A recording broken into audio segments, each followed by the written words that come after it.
देश मेरे मेरी जान है तू। सर्व श्रोता वर्गाचे आजच्या कार्यक्रमाला सहर्ष असे स्वागत. कार्यक्रम थोड्याच वेळात चालू करतोय. आज आपण प्रचंड संख्येने उपस्थिती दाखवली आहे. तरी आजच्या कार्यक्रमाचे प्रास्ताविक करण्यासाठी मी अभिषेक कुंभार यांना आमंत्रित करतोय.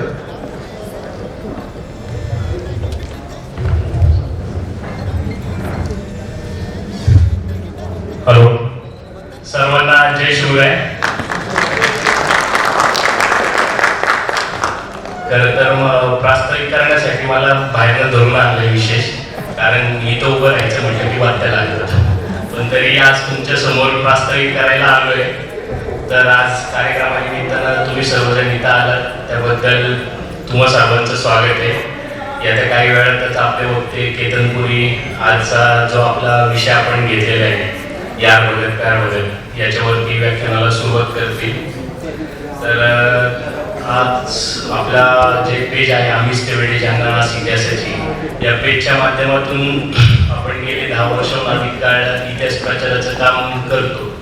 इतिहास प्रचार करतो, पण एक हौस किंवा इतिहासाविषयी असलेलं प्रेम आवड यातूनच आपण या गोष्टी सुरू केल्या. आणि आज तुम्ही तुमच्या रूपाने एवढा सगळा मित्र परिवार आम्ही यातून जोडलाय. आणि आता आपण गेल्या काही दिवसांपूर्वी आपलं जे पेज होतं आम्हीच तेवढे ज्यांना इतिहासाची ते हॅक झालं. तर तिथनं आपल्याला इतिहासाविषयी माहिती देणं किंवा काय करणं या गोष्टी शक्य होत नव्हत्या. म्हणून आपण समोर तुम्हाला लोगो दिसतोय ग्लोबल मराठी, या theglobal-marathi.com या नावाने आपण एक आपली नवीन वेबसाईट सुरू केलेली आहे. आणि आता इथून पुढे भविष्यात आपण तिच्या माध्यमातून इतिहास प्रसाराचं काम करू. मग फेसबुक असेल, यूट्यूब असेल, ट्विटर असेल, या सगळ्याच माध्यमातून लोकांपर्यंत पोहोचणं आणि जास्तीत जास्त इतिहासाचा प्रचार करणं हेच आपलं भविष्यातलं काम असेल. 14 जानेवारी 2016 साली आपल्या इथं पहिला कार्यक्रम झाला होता पानिपत मराठ्यांची शौर्यगाथा. त्याच्यानंतर आज आपण इथं कार्यक्रम घेतोय यार बघत प्यार बघत. यामधल्या काळात आपल्याला सभागृहात स्टेजवरती कार्यक्रम घेणं काही शक्य झालं नाही, पण ऑफलाईन तसं आपलं काम हे सुरूच होतं. आता आज आपल्याला जे वक्ते लागले केतनपुरी हे तसे पायाला भिंगरी लावून संपूर्ण महाराष्ट्रभर फिरतच असतात. कुठं व्याख्यान असेल काय असेल या रूपातनं आपलं कंटिन्यू इतिहास प्रचाराचं काम हे चालूच होतं आणि भविष्यात हे काम असंच सुरू राहील. आता मी आजचे जे आपल्याला वक्ते लागले केतनपुरी यांना विनंती करतो की आपण स्टेजचा ताबा घ्यावा आणि आमची सुटका करावी.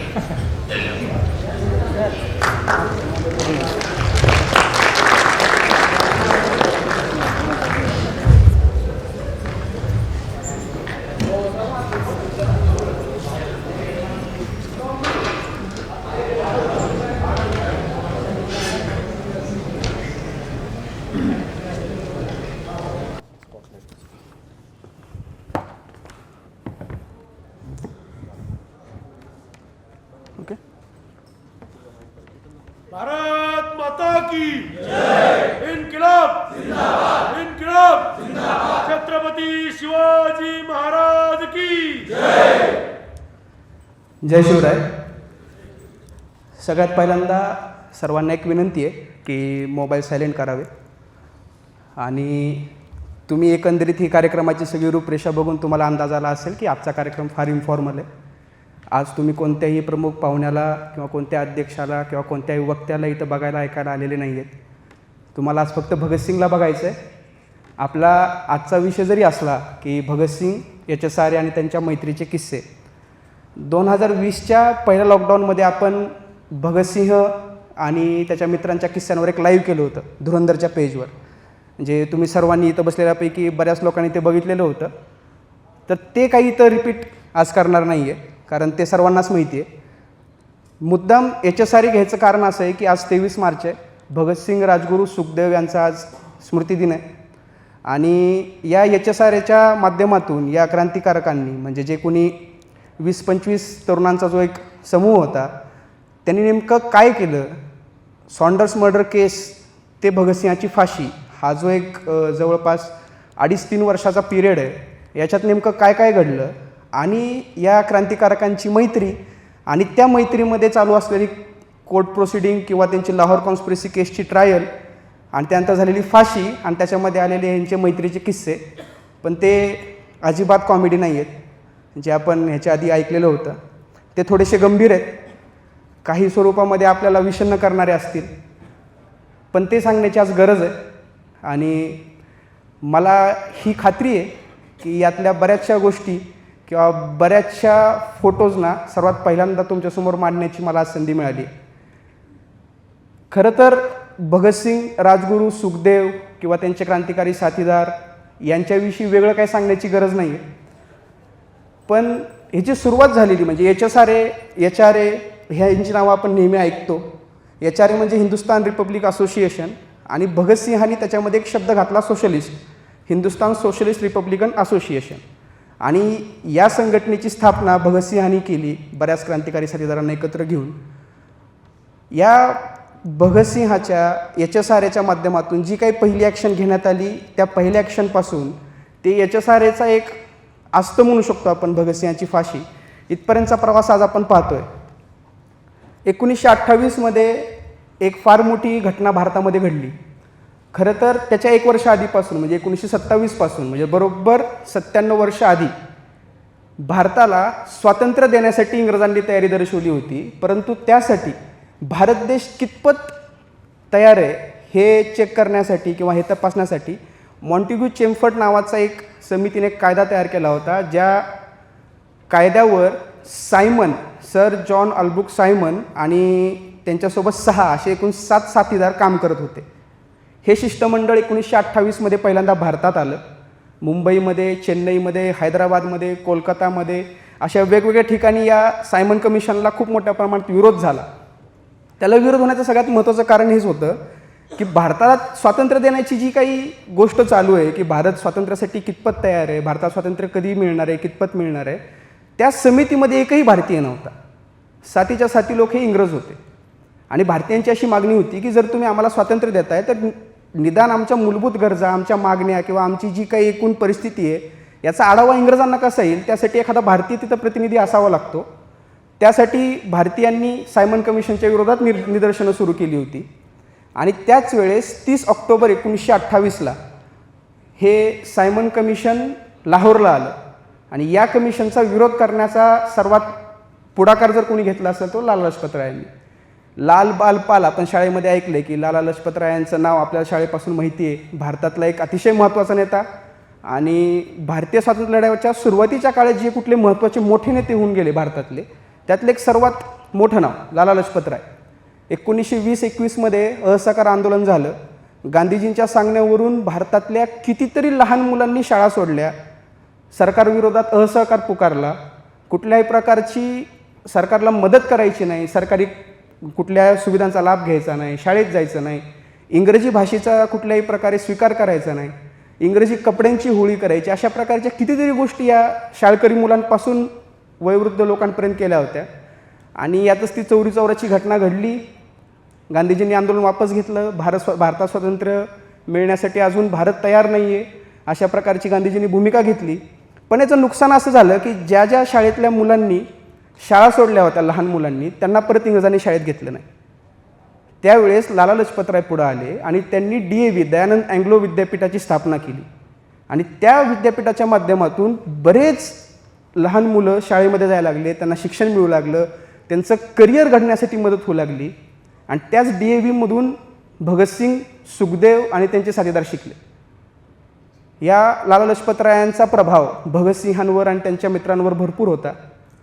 पण 1926-27च्या काळामध्ये लालाजींनी हिंदुत्ववादी भूमिकेचं समर्थन करण्यासाठी म्हणून एका विशिष्ट विचारसरणीच्या पक्षाला त्यांनी समर्थन द्यायला सुरुवात केली. भगतसिंहांनी याचा विरोध केला. वाराणसीला एक सभा चालू होती लाला लजपतरायांची. त्याच्यात भगतसिंग आणि सुखदेव घुसले. त्यांनी काही पत्रकं उधळली आणि त्या पत्रकावर एक आयरिश रिव्हॉल्युशनरी होता त्याची कविता त्याच्यावर दिली होती. आणि त्या कवितेचा मतितार्थ असा होता की ते गेले, चांदीच्या काही तुकड्यासाठी ते आम्हाला सोडून गेले, पण त्यांच्या उपस्थितीविनाही चालू राहील आमचा लढा. त्यांच्या विनेतून उमटलेले स्वरच असतील आमच्या लढण्यासाठीचं पाठबळ. त्यांनी जी काही ही आयरिश क्रांतिकारकाची जी कविता त्या पत्रकात छापली आणि लालाजींवर टीका केली एक हरवलेला नेता म्हणून, आणि ती पत्रकं उधळली, त्यावेळेस लालाजीच्या समर्थकांनी भगतसिंग आणि सुखदेवला बेदम मारलं. पण लालाजींनी सांगितलं की ही माझीच वाटा चुकलेली मुलं आहेत, यांना काय मारू नका. आणि लालाजींनी मध्यस्थी करून ते भांडण सोडवलं. विशेष गोष्ट अशी आहे की भगतसिंगला मारण्यामध्ये सर्वात आघाडीवर असणारा व्यक्ती होता सुखदेवराज, जो चंद्रशेखर आझादांचं ज्या दिवशी बलिदान मिळालं त्यांना, त्या बलिदानाच्या दिवशी त्यांच्यासोबत उपस्थित असलेला हा तोच कॉम्रेड होता जो लालाजींच्या वेळेस भगतसिंहाच्या विरोधामध्ये उभा होता. तर ह्या लालाजींसोबत भगतसिंहाचे मतभेद सुरू होते. त्याच दरम्यान HSRची स्थापना झाली. पण ज्यावेळेस लालाजींनी सायमन कमिशनचा विरोध करण्याचा निर्णय घेतला, त्यावेळेस भगतसिंहांनी सांगितलं की आपल्या HSRकडून आपली पहिली ॲक्शन असणार आहे सायमन कमिशनच्या विरोधामध्ये लालाजींच्या नेतृत्वाखाली निघणाऱ्या मोर्चात सहभागी होणं. आणि त्यासाठी हे सर्वजण लाहोरला गेले. मोची गेटला सभा चालू होती, तिथून अनारकली चौकामार्गे ते स्टेशनला जाणार होते. रेल्वे स्टेशनला सायमन कमिशनहून पोचलेलं होतं. भगतसिंग आणि त्याचे साथीदार या लालाजींच्या या मोर्चामध्ये सहभागी झाले. लाहोरच्या रेल्वे स्टेशनपर्यंत गेले आणि सर्वजण मोठमोठे गाणे म्हणत होते, देशभक्तीपर गाणे म्हणत होते, घोषणा देत होते. आणि ह्या सगळ्या घडामोडीमध्ये सायमन कमिशन कोणत्याही प्रकारे या शिष्टमंडळाला किंवा लालाजींना न भेटता निघून जाण्याचा प्रयत्न करत असताना लालाजी मोठ्याने म्हणले की जर आमची भेट घ्यायचीच नव्हती तर तुम्ही भारतात आलेच कशाला आणि हे कमिशन तयार कशाला केले. आधीच स्कॉटला लालाजींचा राग आलेला होता. लालाजींनी ही सभा त्या मोची गेट परिसरामध्ये घेतली, एवढा मोठा मॉब एकत्र केला आणि या सायमन कमिशनच्या विरोधामध्ये तो उभा केला, मोर्चा काढला. त्यामुळे त्या स्कॉटच्या मनामध्ये आधीच राग बसलेला होता. आणि ज्यावेळेस लालाजींनी असं वक्तव्य केलं त्यावेळेस स्कॉट आणि 7 ते 8 पोलिसवाल्यांनी लालाजींना त्या गर्दीपासून वेगळं केलं आणि त्या सर्व इंग्रज अधिकाऱ्यांनी 7 ते 8 इंग्रज अधिकारी आणि तो स्कॉट यांनी लालाजींवर बेदम लाठी हल्ला केला. त्यांचं वय भरपूर झालेलं होतं, 60-70च्या आसपास त्यांचं वय झालेलं होतं. त्यात लालाजी गंभीर जखमी झाले. इथं बरोबर ठीक आहे. लालाजी त्याच्यामध्ये गंभीररित्या जखमी झाले. त्याच्यात त्यांनी एक वाक्य उच्चारलं की माझ्यावर केलेला एक एक वार हा ब्रिटिशांच्या शवपेटीवर ठोकलेला एक खिळा असेल. त्याच्या या घटनेच्या 17 दिवसानंतर म्हणजे 17 नोव्हेंबर 1928ला लालाजींचा दुर्दैवी मृत्यू झाला. हे सगळं काही घडलं यावेळेस भगतसिंग तिथंच उभा होता. भगतसिंग त्या गर्दीचा भाग होता. भगतसिंगासोबत त्याचे मित्र होते आणि ते काहीही करू शकले नाहीत. त्यांच्या डोळ्यासमोर त्यांच्या नेत्याला, की ज्या नेत्याकडे बघून हे लहानाचे मोठे झाले, ज्या नेत्याकडे बघून यांनी प्रेरणा घेतली, त्या नेत्याला इंग्रजांनी बेदम मारहाण केली आणि त्याच मारहाणीमध्ये काही दिवसानंतर त्या नेत्याचा मृत्यू झाला. संपूर्ण भारतामध्ये एक विचित्र वातावरण तयार झालेलं होतं की भारतातला सर्वोच्च नेता, त्याला इंग्रज 7 ते 8 इंग्रज मिळून लाठी हल्ला करून त्याला अमानुष मारहाण करून मारून टाकतात आणि आपण काहीही करू शकत नाही. ही भगतसिंग आणि त्यांच्या साथीदाराची जी काही चिडचिड होत होती, तशी चिडचिड इकडं काँग्रेसमध्ये चालू होती, तशी चिडचिड इतर काही संघटनांमध्ये चालू होती. पण ॲक्शन काय घ्यायची, काय करायचं, अहिंसेच्या मार्गाने जायचं का दुसरा कुठला रस्ता आपण पकडायचा, या विचारांमध्ये सगळे होते. आणि त्यावेळेस पुढं आल्या दुर्गाभाभी. नेक्स्ट, हे लाला लजपत राय. नेक्स्ट, त्यावेळेस पुढं आल्या दुर्गाभाभी आणि दुर्गाभाभींनी सांगितलं की आपण स्कॉटचा खून करायचा. आता याच्यात आश्चर्यचकित होण्यासारखी काही गोष्ट नाही आहे. भगतसिंग आणि त्यांचे साथीदार हे सशस्त्र क्रांतीचे नेतृत्व करणारे एका संघटनेचे सभासद होते. त्या विचारांनीच त्यांनी प्रेरणा घेतलेली होती आणि आपल्या नेत्याचा झालेला हा एक दुर्दैवी मृत्यू किंवा आपल्या नेत्याची झालेली हत्या, याचा बदला हत्येनेच घ्यायचा, या स्वरूपामध्ये भगतसिंग आणि त्यांचे सगळे साथीदार तयार झाले. त्यांनी एक प्लॅन बनवला. जी प्लॅन बनवण्याची जबाबदारी सुखदेववर होती. कदाचित तुम्हाला माहीत नसेल, आपण म्हणतो की लाहोर कॉन्स्पिरसी केस ही भगतसिंग आणि त्यांच्या मित्रांच्या विरोधामध्ये लढवण्यात आली. पण खरं तर त्याची जी काही कोर्ट प्रोसिडिंगमध्ये नोंद आहे ते Sukhdev and his comrades versus British Empire अशा स्वरूपात केलेली आहे. कारण सुखदेव हा HSRचा मास्टर माइंड होता. सुखदेवकडं या स्कॉटच्या ज्या काही पूर्ण हालचाली आहेत याच्या विरोधामध्ये जी ॲक्शन घ्यायची आहे त्याच्यासाठीचं पूर्ण मास्टर माइंडचं पूर्ण काम सुखदेवनी सांभाळलं. भगतसिंग आणि राजगुरू या दोघांनी स्कॉटला मारण्याचं त्या पूर्ण मिटिंगमध्ये ठरलं. या दोघांना कव्हर देण्याचं काम चंद्रशेखर आझाद करतील असं ठरलं आणि चंद्रशेखर आझाद, भगतसिंग आणि राजगुरू या तिघांनाही कव्हर करण्याचं काम विश्वनाथ वैशंपायन आणि भगवानदास माहूर हे 2 मित्र करतील. स्कॉटवर पूर्णपणे नजर ठेवायची, स्कॉटला ओळखायची आणि ज्या दिवशी हे सगळं कृत्य होणार आहे त्या दिवशी स्कॉटची ओळख ह्या भगतसिंग आणि राजगुरूला पटवून द्यायची जबाबदारी जयगोपालवर होती. हा जयगोपाल दीड वर्ष आधी सुखदेवच्या संपर्कामुळे HSRAमध्ये आला होता. तो काही भगतसिंहाचा किंवा राजगुरूचा किंवा सुखदेवचा फार जुना मित्र होता अशीतली गोष्ट नव्हती. जसं शिववर्मा किंवा सुखदेव किंवा जयदेव कपूर, भगवानदास माहूर, विश्वनाथ वैशंपायन ही सगळी काही जुनी मित्रमंडळी होती. चंद्रशेखर आझाद यातला तो नव्हता. तो नवीनच या HSRAमध्ये भरती झालेला होता आणि तो फार एक्सायटेड झाला होता की त्याला एवढी महत्त्वपूर्ण मोठी जबाबदारी सोपवण्यात आली आहे.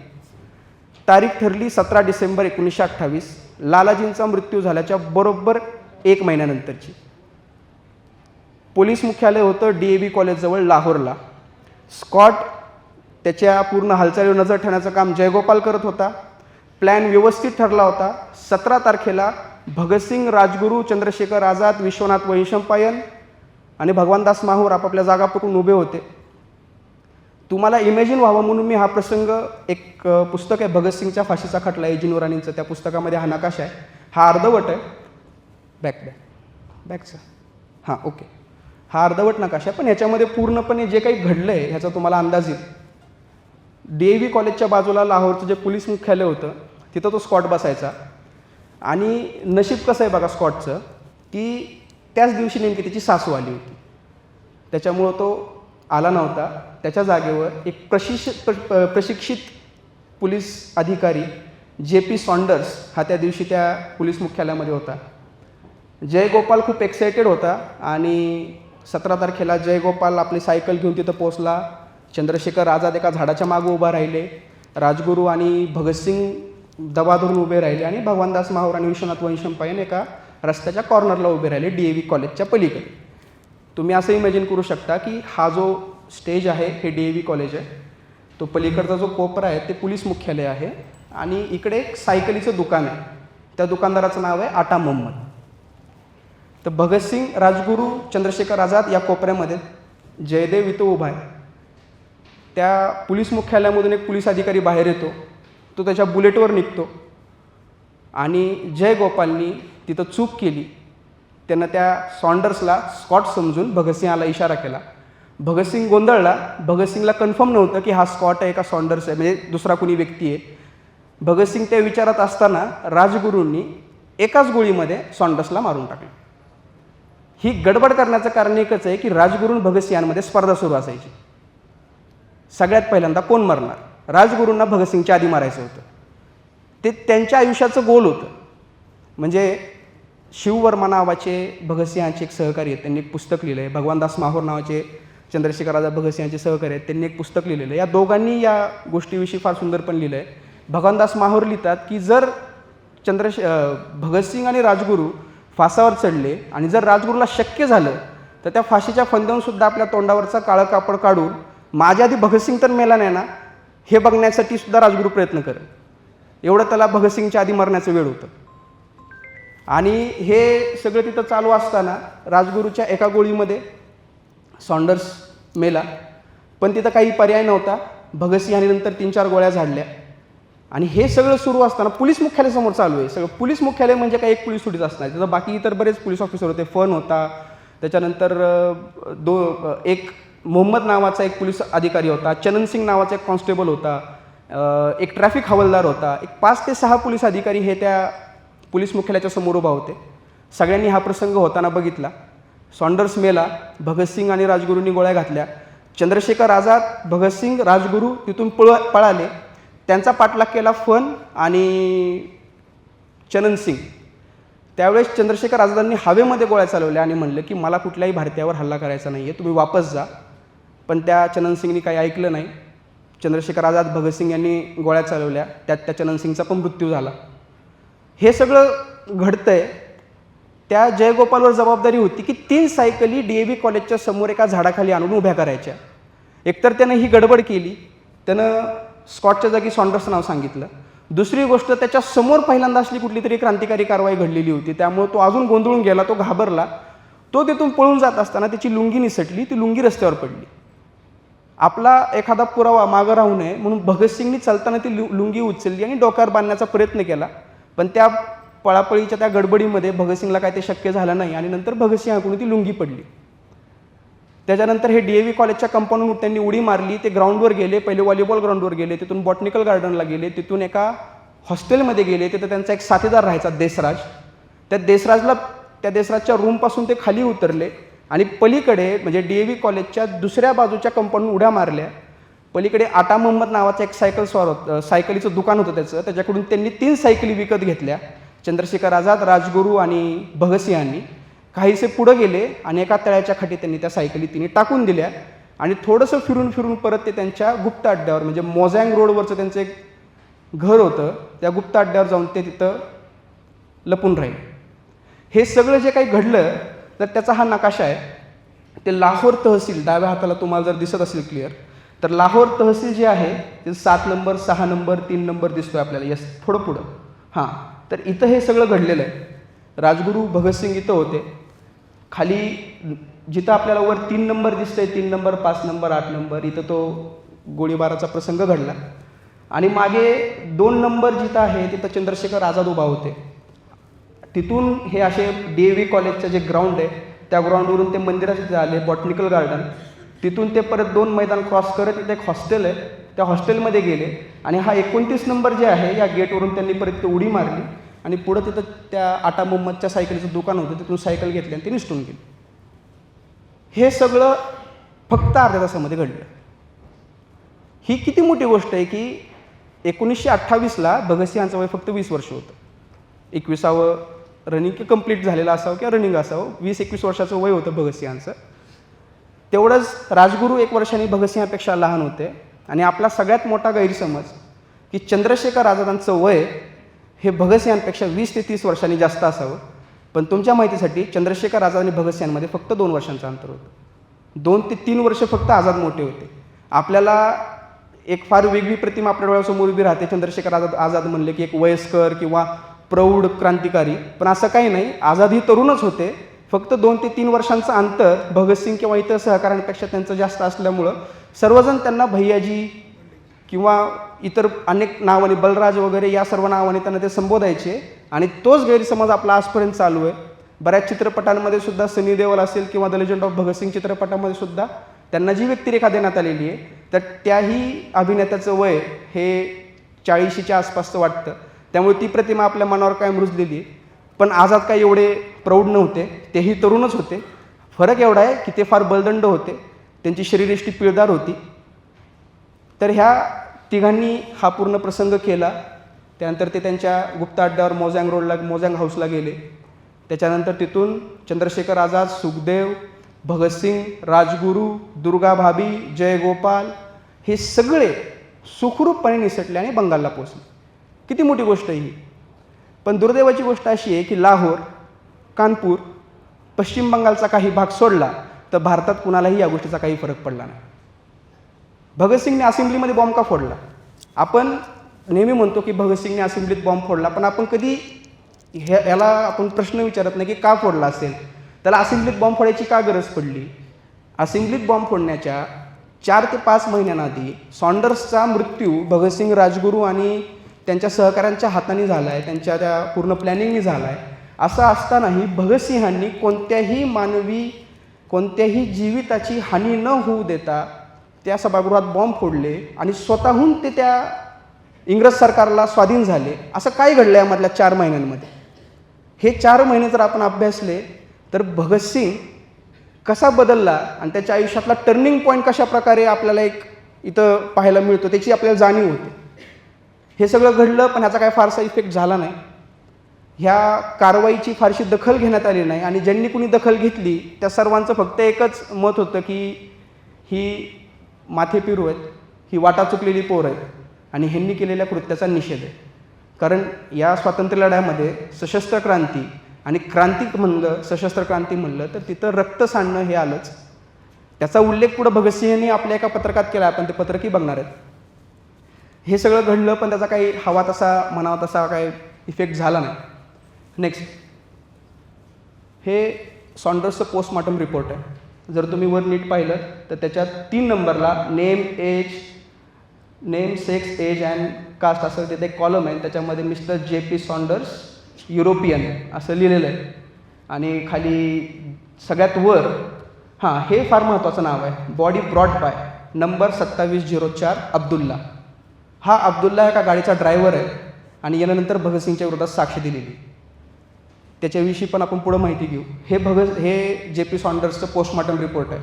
आणि राईट साईडला झूम आउट कर, राईट साईडला हे त्याचं स्केच, ते पोस्टमॉर्टम केल्यानंतर नेमकं JP सॉन्डर्सला कुठं कुठं गोळ्या लागल्या होत्या किंवा कुठं जखमा होत्या वगैरे ह्याचं हे स्केच ते तयार केलं होतं. नशिबाची गोष्ट अशी आहे की पाकिस्तान आर्काइव्जनी काही वर्षांआधी त्यांच्याकडे असलेला बराचसा डेटा हा डिस्क्लोज केला.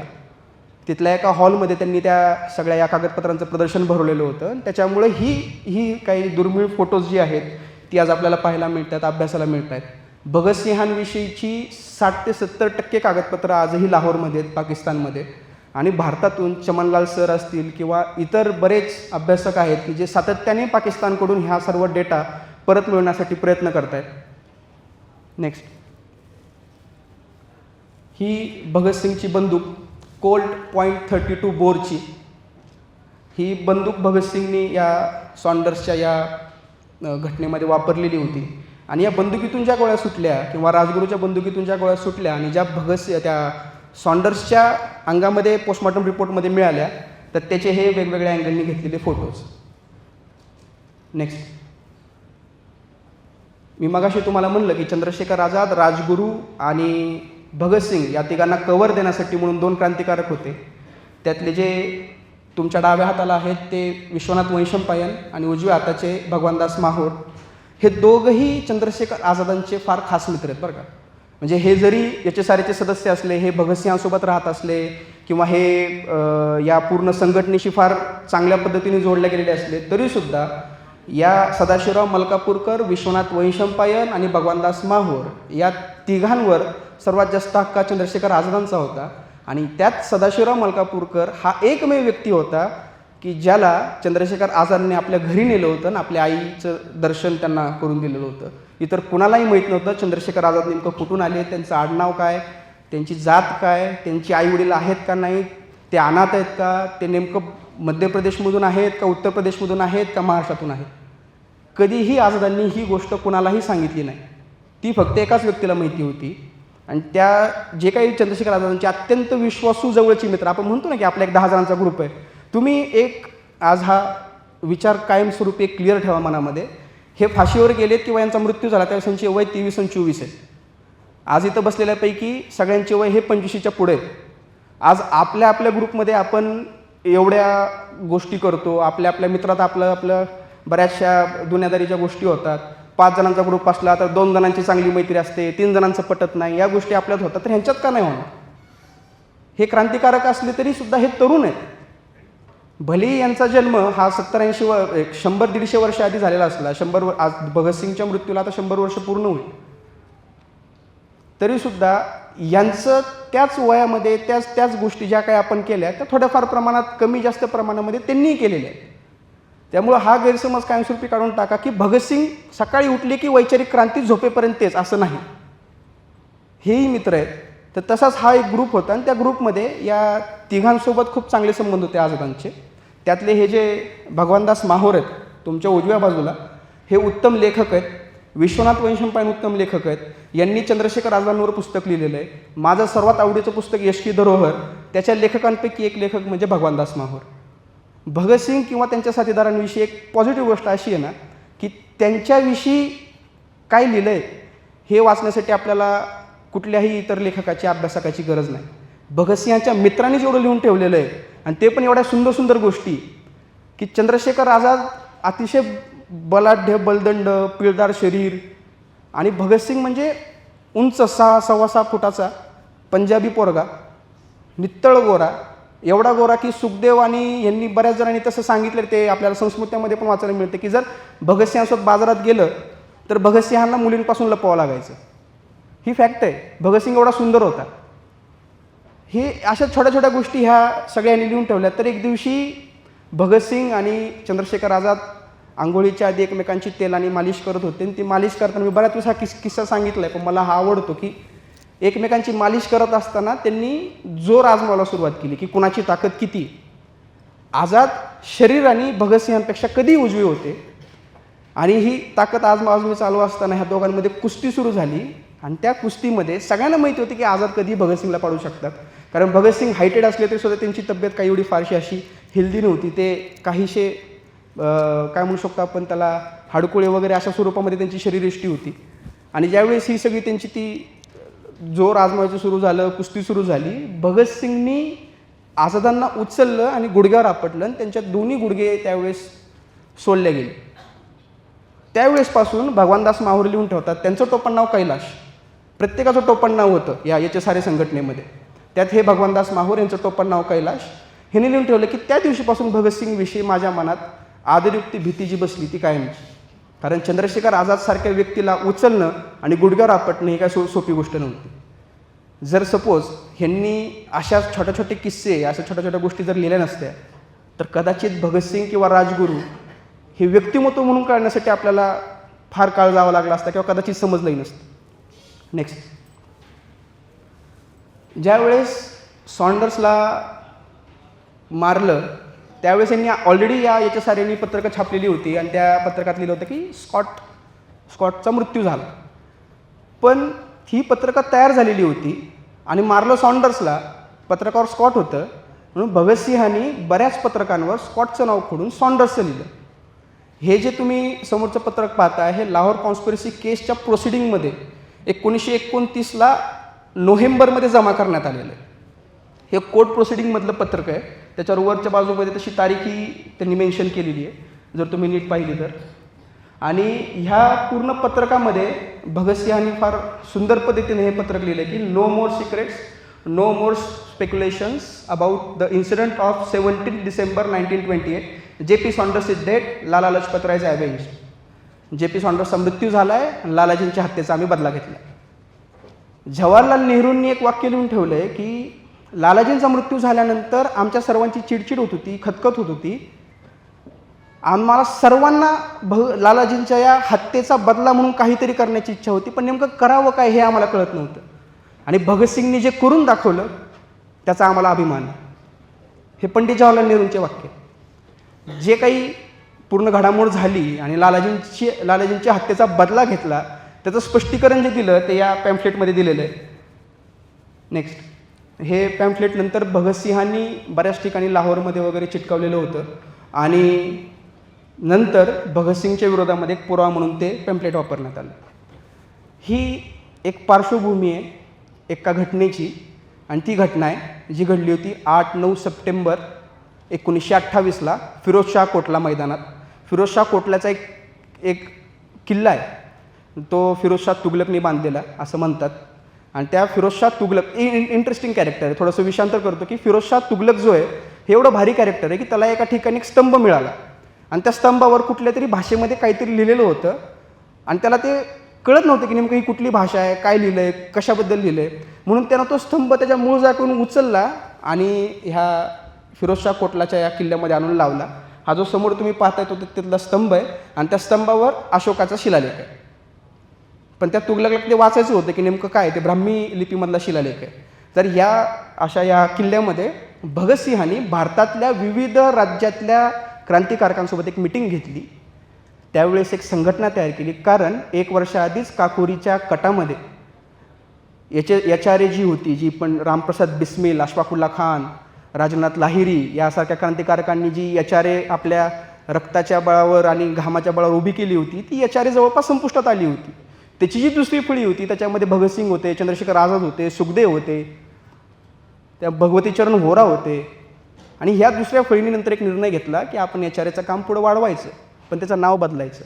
आणि ते नाव काय करायचं तर हिंदुस्तान सोशलिस्ट रिपब्लिकन असोसिएशन. समाजवादी हा एक शब्द भगतसिंगने ॲड केला. आणि तुम्ही विचार करा की वयाच्या 20व्या वर्षी भगतसिंहांनी समाजवाद हा शब्द एका संघटनेच्या नावामध्ये ॲड करणं आणि त्यानुसार त्या संघटनेचा मॅनिफेस्टो तयार करणं ही किती मोठी किती प्रगल्भ विचारांची गोष्ट आहे. इथं बसलेल्यापैकी कित्येक जणांना, मलाही वयाच्या 23-24 वर्षापर्यंत समाजवाद नेमका काय असतो, खरा समाजवाद याची माहिती नव्हती. आणि ती माहिती करण्यासाठी सुद्धा मला वयाची 23-24 वर्ष घालवावी लागली. पण भगतसिंहाला ती वयाच्या 20व्या वर्षीच त्या गोष्टीची जाणीव झालेली होती. नंतर ती भगतसिंगनी या फिरोजशाह कोटला मैदानामध्ये ती सभा घेतली, HSRAची स्थापना झाली आणि त्याचे वेगवेगळे विभाग प्रमुख नेमले, केंद्रप्रमुख नेमले. जसं की पंजाब प्रांत त्याचा केंद्रप्रमुख सुखदेव, बिहार त्याचा केंद्रप्रमुख कुंदनलाल, उत्तर प्रदेशचा केंद्रप्रमुख फणींद्रनाथ घोष आणि पश्चिम बंगालचा केंद्रप्रमुख जतीन दास किंवा महाराष्ट्राचे राजगुरू, अशा प्रकारची केंद्रप्रमुखांची नियुक्ती करण्यात आली. याची एक वेगळी आर्मीची एक संघटना तयार केली, त्याचं नाव देण्यात आलं हिंदुस्तान सोशलिस्ट रिपब्लिकन आर्मी आणि त्याचे कमांडर इन चीफ होते चंद्रशेखर आझाद. म्हणून त्यांना आपण कमांडर इन चीफ म्हणतो. आणि या चंद्रशेखर आझादांनी त्या केंद्रप्रमुखांची मदत घ्यायची आणि त्या प्रदेशामध्ये ज्या काही कारवाया करायच्या असतील त्या कारवाया करायच्या. अशा स्वरूपाचं एक संघटनात्मक ते काय मॅनिफेस्टो वगैरे आपण म्हणू शकतो, एक मध्यवर्ती समिती त्यांनी तयार केली आणि त्या मध्यवर्ती समितीमध्ये हे मॅनिफेस्टो वगैरे सगळं डिसाईड करण्यात आलं. आणि तिथून HSRAची वाटचाल सुरू झाली. आणि या HSRAच्या वाटचालीचा सर्वात पहिली ॲक्शन म्हणजे लालाजींसोबत त्या सायमन कमिशनमध्ये सहभागी होणं आणि दुसरी ॲक्शन म्हणजे त्या सॉन्डर्सचा मृत्यू. ही HSRAची एक पार्श्वभूमी. नेक्स्ट, तुम्हाला इंटरनेटवर जेवढे फोटो दिसतात, जेवढे, एक लहानपणीचा फोटो जर सोडला भगतसिंगचा, त्याचा हाय रेझोल्युशन फोटो मला मिळाला नाही, त्यामुळे मी तो घेतला नाही. पण तो एक फोटो लहानपणीचा आणि हे 3 फोटो जर सोडले तर चौथा एकही फोटो खरा नाही. भगतसिंग कसा दिसत होता तर या 3 फोटोमध्ये त्यातला जो सर्वात वरचा फोटो आहे तो 1925मध्ये भगतसिंगला एका फेक केसमध्ये, दसऱ्याच्या बॉम्ब केसमध्ये, फेक केसमध्ये पहिल्यांदा अटक झाली ती 1925 बरोबर 100 वर्ष आधी. आणि त्याच्या वडिलांनी किशन सिंहांनी भगतसिंगची जामीन केली ती 66,000 रुपये. तुम्ही विचार करा की 1925मध्ये 66,000ची किंमत काय असेल. जो खालचा फोटो आहे पगडीतला तो भगतसिंग ज्यावेळेस नॅशनल कॉलेजला होते त्यावेळेस त्यांनी एका ड्रामामध्ये भाग घेतलेला होता आणि त्या ड्रामाच्या ग्रुपचा एक फोटो काढण्यात आला होता आणि त्या ग्रुपमध्ये भगतसिंग उभा होता. आणि त्या फोटोचा फार हाय रिझोल्युशन एक फोटो चमनलाल किंवा गुरविंदर सिंग किंवा मलविंदरजीत सिंग वरे सारख्या अभ्यासकांनी फार कष्ट करून तो एक फोटो आपल्याला उपलब्ध करून दिला आहे. आणि हा जो तिसरा फोटो आहे हा स्वतः भगतसिंगनी काढून घेतलेला होता बॉम्ब केसच्या आधी. आणि ही जी हॅट आहे या हॅटचं पण एक वेगळी गोष्ट आहे, ती पण आपण पुढं पाहूयात. आणि हे बॉम्ब केसच्या आधी एक पत्रक छापायचं होतं HSRAला आणि ते पत्रक छापण्यासाठी म्हणून त्यांनी हा फोटो काढून घेतला होता. नेक्स्ट, हे सगळं घडलं आणि त्याचा म्हणावा तसा परिणाम झाला नाही. त्याच्यामुळं भगतसिंग, राजगुरू, सुखदेव, चंद्रशेखर आझाद, बटुकेश्वर दत्त हे सगळे काही इतर क्रांतिकारक सगळे विचारामध्ये पडले की आता पुढं करायचं काय. त्याच वेळेस या क्रांतिकारकांविषयी फार वेगळ्या पद्धतीच्या अफवा किंवा वेगळ्या पद्धतीच्या गोष्टी वृत्तपत्रात छापून यायच्या. वेगवेगळे नेते, भारतातले जे कुठले नेते होते ते या क्रांतिकारकांविषयी चुकीच्या पर्स्पेक्टिव्हनी काही वक्तव्य करायची. हे सगळं चुकीच्या अँगलनी जातं आहे. आपल्याविषयी एक वेगळी प्रतिमा तयार होती आणि आपण एक वाटा चुकलेली पोर आहेत. खरं तरी गांधीजींचं वाक्य, गांधीजी आणि भगतसिंगांमध्ये कितीही वैचारिक संघर्ष असला तरी वैचारिक आणि वैयक्तिक मतभेद याच्यामध्ये आपण फरक करायला शिकलं पाहिजे. गांधीजींना कायमस्वरूपी ह्या भगतसिंग आणि सहकार्याने आदर केला आहे, पण गांधीजींच्या विचारांचा जिथं गरज पडेल तिथं त्यांनी विरोधसुद्धा केलेला आहे. तर गांधीजींनीच एक वक्तव्य केलं होतं की ही वाटा चुकलेली पोर आहेत. आणि त्या गोष्टीचं कुठंतरी एक शल्य भगतसिंगच्या मनात होतं. भगतसिंगला वाटत होतं की आपण काहीतरी करायचे म्हणून करत नाही आहेत. आपल्या प्रत्येक भूमिकेला काहीतरी बेस आहे, प्रत्येक गोष्टीला काहीतरी एक वैचारिक पार्श्वभूमी आहे, आपल्याला एक अभ्यासू पार्श्वभूमी आहे आणि आपण ती मांडली पाहिजे, लोकांसमोर गेलं पाहिजे. पण या 20-21 वर्षाच्या तरुण पोरांचं ऐकणार कोण. म्हणजे आज आपण इथं सगळेजण एकत्र झालो आहे भगतसिंगसाठी, पण 100 वर्ष आधी भगतसिंगाचं भारतावर असणारा प्रभाव किती होता. मग काय करायचं तर याच दरम्यान भगवतीचरण होरा, सुखदेव वगैरे यांनी बॉम्ब शिकण्याचं प्रशिक्षण घ्यायला सुरुवात केलेली होती. जतीनदा वगैरे या सगळ्यांनी एकत्र येऊन यांचं असं ठरलं की आपण बॉम्ब फेक करायची, बॉम्ब फोडायचा. पण कुठं फोडायचा तर असेंब्लीत फोडायचा. असेंब्लीत का तर भारताचं प्रतिनिधित्व करणारे 123 सदस्य त्या विधिमंडळात असतात, ज्याला आज आपण संसद म्हणतो. त्याच्यात त्यावेळेस 123 सदस्य होते जे भारताच्या वेगवेगळ्या भागाचं प्रतिनिधित्व करायचे.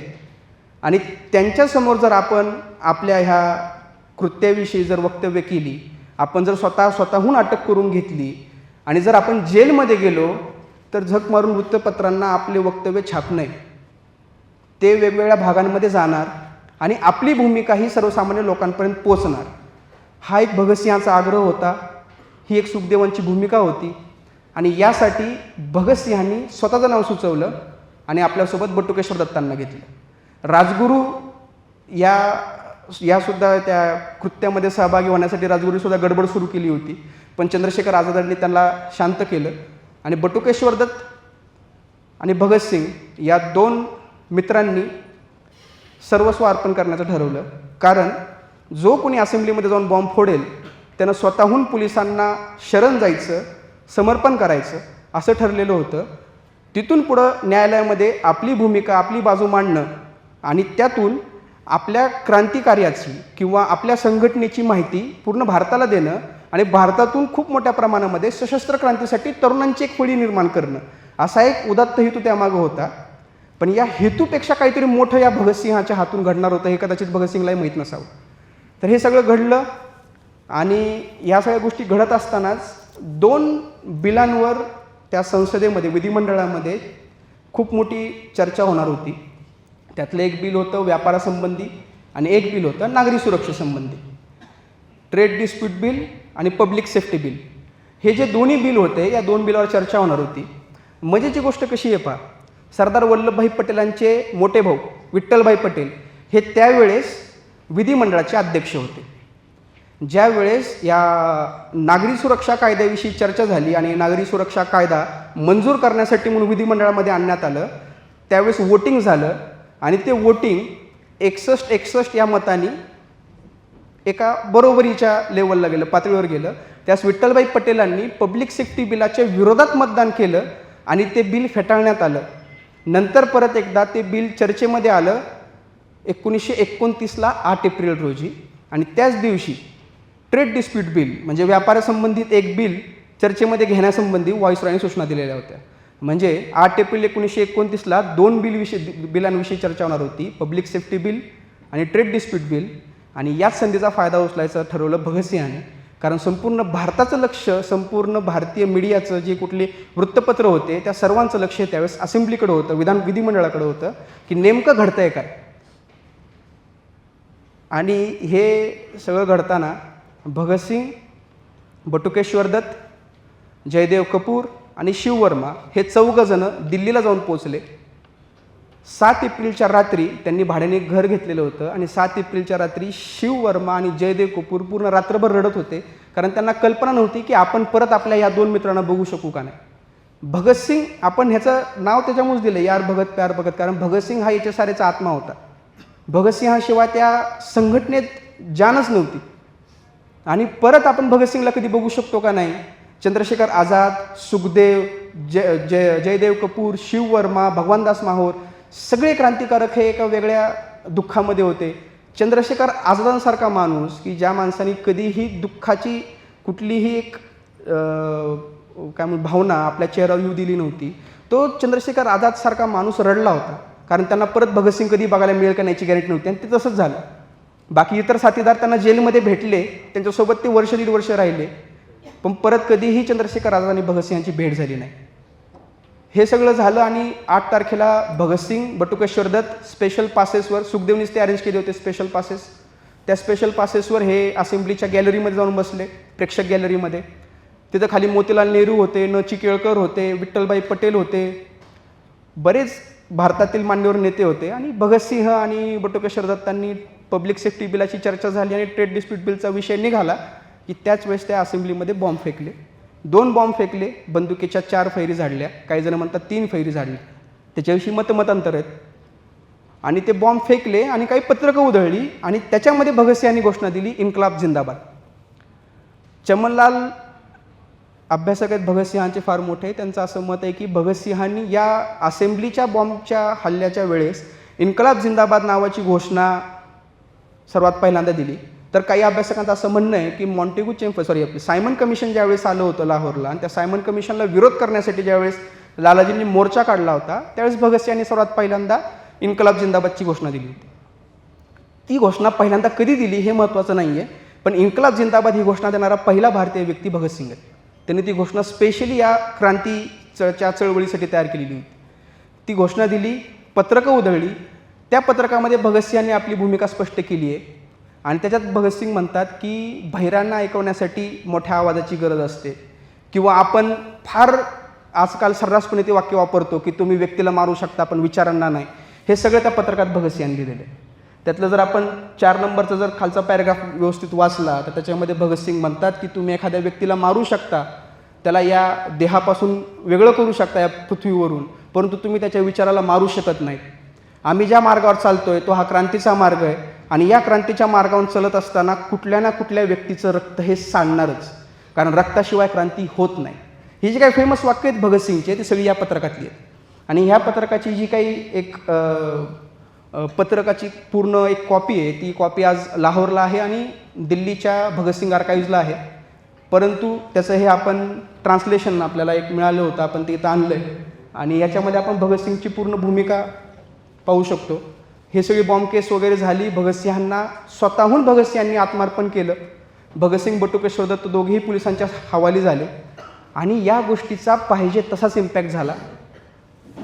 नेक्स्ट, भगतसिंग आणि बटुकेश्वर दत्त यांनी जे स्वतःचे फोटो काढून घेतले होते त्याचा फोटोचा ह्या पत्रकासाठी उपयोग झाला. त्याच्यात वर लिहिलं आहे की live and constitutional bombs in assembly, latest photo of Sardar Bhagat Singh and Batukeshwar Dutt. ते भूतकेश्वर दत्त केले त्यांनी, बटुकेश्वर दत्त. त्याच्या खाली एक फोटो आहे आणि तो फोटो आहे सरदार वल्लभभाई पटेल यांच्या सख्या मोठ्या भावाचा विठ्ठलभाई पटेल, जे त्यावेळेसच्या असेंब्लीचे अध्यक्ष होते. त्याच्या खाली एक फार इंटरेस्टिंग गोष्ट लिहिली आहे की who threw a bomb shell upon the government by rolling the public safety bill out of order. म्हणजे 2 गोष्टी घडल्या त्या दिवशी. भगतसिंगांनी बॉम्ब फेकला त्याचा उल्लेख हा वरच्या भागात आहे आणि खालच्या भागामध्ये उल्लेख केला आहे की पब्लिक सेफ्टी बिल ज्यांनी फेटाळून लावलं, ज्यांनी परत पुन्हा चर्चेला येऊ दिलं नाही आणि ज्यांनी इंग्रज सरकारवर परत एक मोठा बॉम्ब फेकला ते विठ्ठलभाई पटेल, असा उल्लेख या पत्रकावर केलेला आहे. त्याच्यानंतर ही जी काही घटना घडली तर त्याचे पेपरमध्ये काही बातम्या छापून आल्या. मजेची गोष्ट अशी आहे की हा सायमन काय भगतसिंगच्या आयुष्यातून जात नाही आहे. ज्यावेळेस 1928ला लालाजींची जी काही हत्या झाली त्या हत्येला कारणीभूत जे कमिशन होतं, जी घटना होती ते सायमन कमिशन, आणि हा सायमन भगतसिंग ज्या दिवशी बॉम्ब फेकला त्या दिवशी विठ्ठलभाई पटेलांच्या बाजूला उभा होता आणि त्याचा उल्लेख इथं वरच्या या बॉक्समध्ये दोज इंज्युअर्ड वगैरे आहे त्याच्या खाली आपल्याला तिथं केलेला पाहायला मिळतो की नेमकं कोण कोण इंज्युअर झालं. त्याच्यामध्ये जॉर्ज शुस्टर आहेत जे फायनान्स मिनिस्टर आहेत आणि जे गव्हर्नर आहेत ते काही जखमी झाले. त्याच्यानंतर खाली 3-4 जणांची नावं दिली. त्यात जॉन सायमन 3ऱ्या ओळीमध्ये आपल्याला वाचायला मिळतं, sir John Simon head of the crown committee from constitutional reform in India. 1935ला जे भारताला स्वातंत्र्य मिळालं, काही काय म्हणू शकतो आपण त्याला अटी आणि शर्तींवर, जे पूर्ण स्वातंत्र्य नव्हतं, पार्शियल फ्रीडम आपल्याला जे मिळालेलं होतं, तर त्या 1935ला जे एक आपल्याला स्वातंत्र्य मिळालं सुरुवातीचं, तर त्या कमिटीमध्ये असणारा जो महत्त्वाचा व्यक्ती होता जो ब्रिटिश सरकारकडून नियुक्त करण्यात आला तो सर जॉन सायमन. जो सायमन 1928ला भारतात आला, ज्याला विरोध लालाजींनी केला, ज्याच्यामध्ये लालाजींचा मृत्यू झाला, त्याचा बदला भगतसिंगांनी घेतला. परत भगतसिंगांनी असेंब्लीत बॉम्ब फोडला, तिथं पण हा सायमन उपस्थित आहे. आणि त्याच्याविषयी 4 ओळीमध्ये हे इंग्रज लिहितात की नशिबाने ते सुखरूप आहेत, त्यांना काही झालं नाही.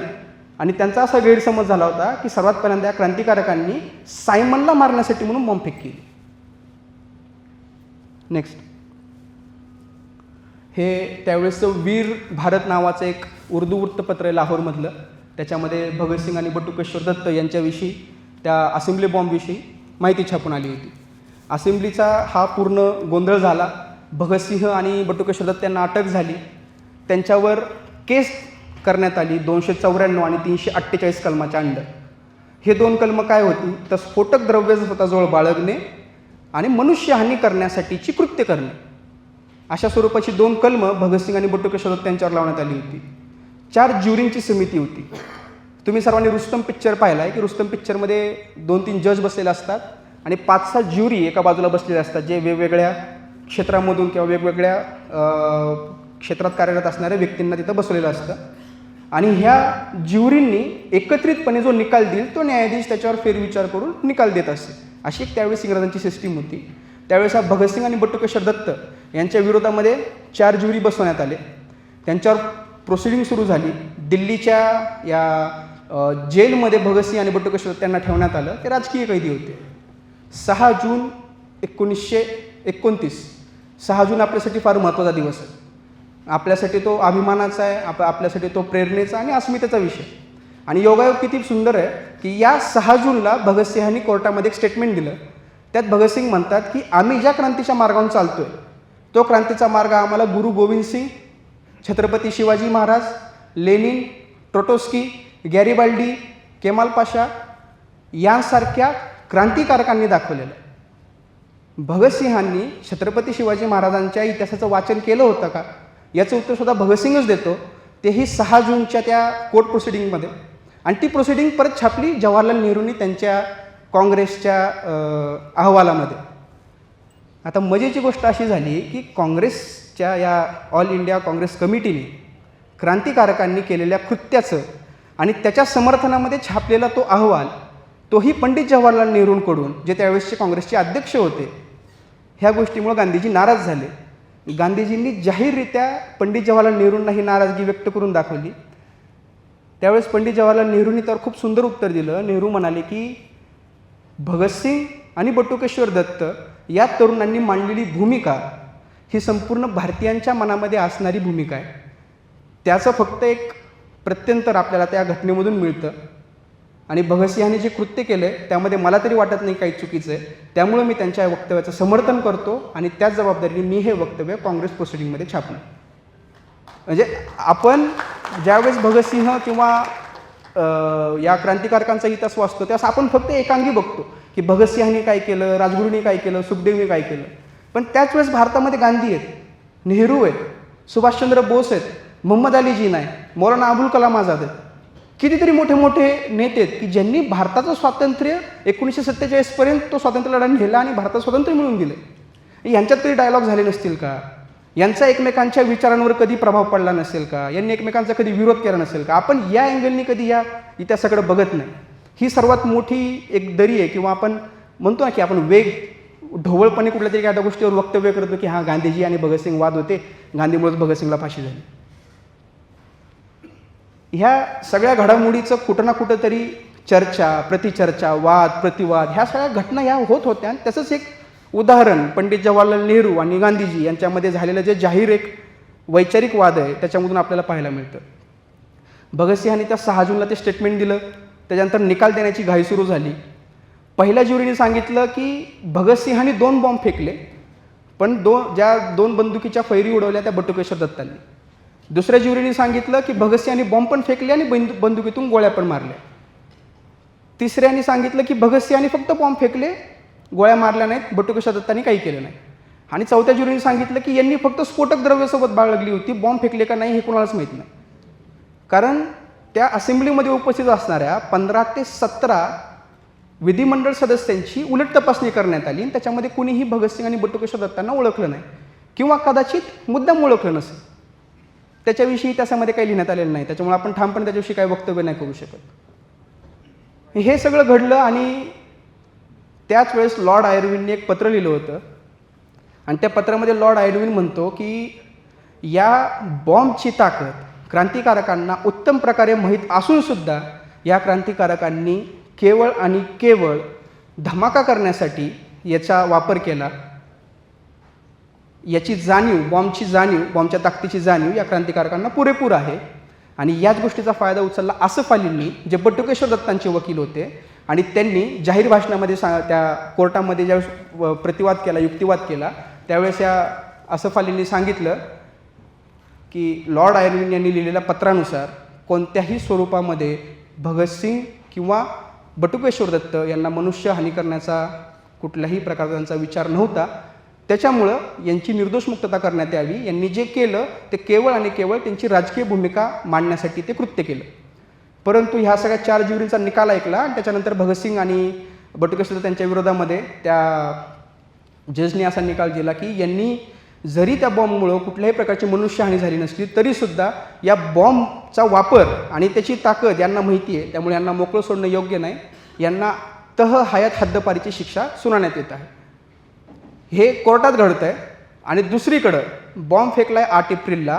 त्याच्या 5 दिवसानंतर सुखदेव, जयगोपाल आणि किशोरीलाल हे भगतसिंगांचे मित्र मोझँग हाऊसला त्या लाहोरच्या त्यांच्या गुप्त अड्ड्यावर गेले होते. आणि त्या मोझँग हाऊसला खान बहादूर अब्दुल अजीज आणि 4 कॉन्स्टेबल ऑलरेडी दबा धरून बसले होते. आणि त्यांनी सुखदेव, जयगोपाल आणि किशोरीलाल या तिघांना पकडलं.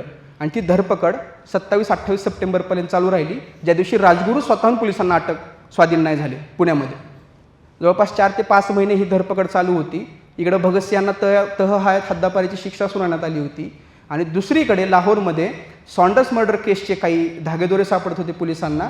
आणि त्याचा आधार घेत पोलीस भगतसिंगापर्यंत पोहोचले होते की सॉन्डर्सची हत्या ही भगतसिंगांनी केली आहे. आणि इथून भगतसिंगाच्या फाशीचा खटला सुरू होतो. असेंब्लीमध्ये बॉम्ब फेकला म्हणून भगतसिंगांना फक्त तह हयात हद्दपारीची शिक्षा झालेली आहे. भगतसिंगांना फाशी ही फक्त सॉन्डर्सच्या केसमध्ये झालेली. आपला फार मोठा गैरसमज आहे की भगतसिंगांना फाशी असेंब्ली बॉम्ब केसमध्ये झालेली.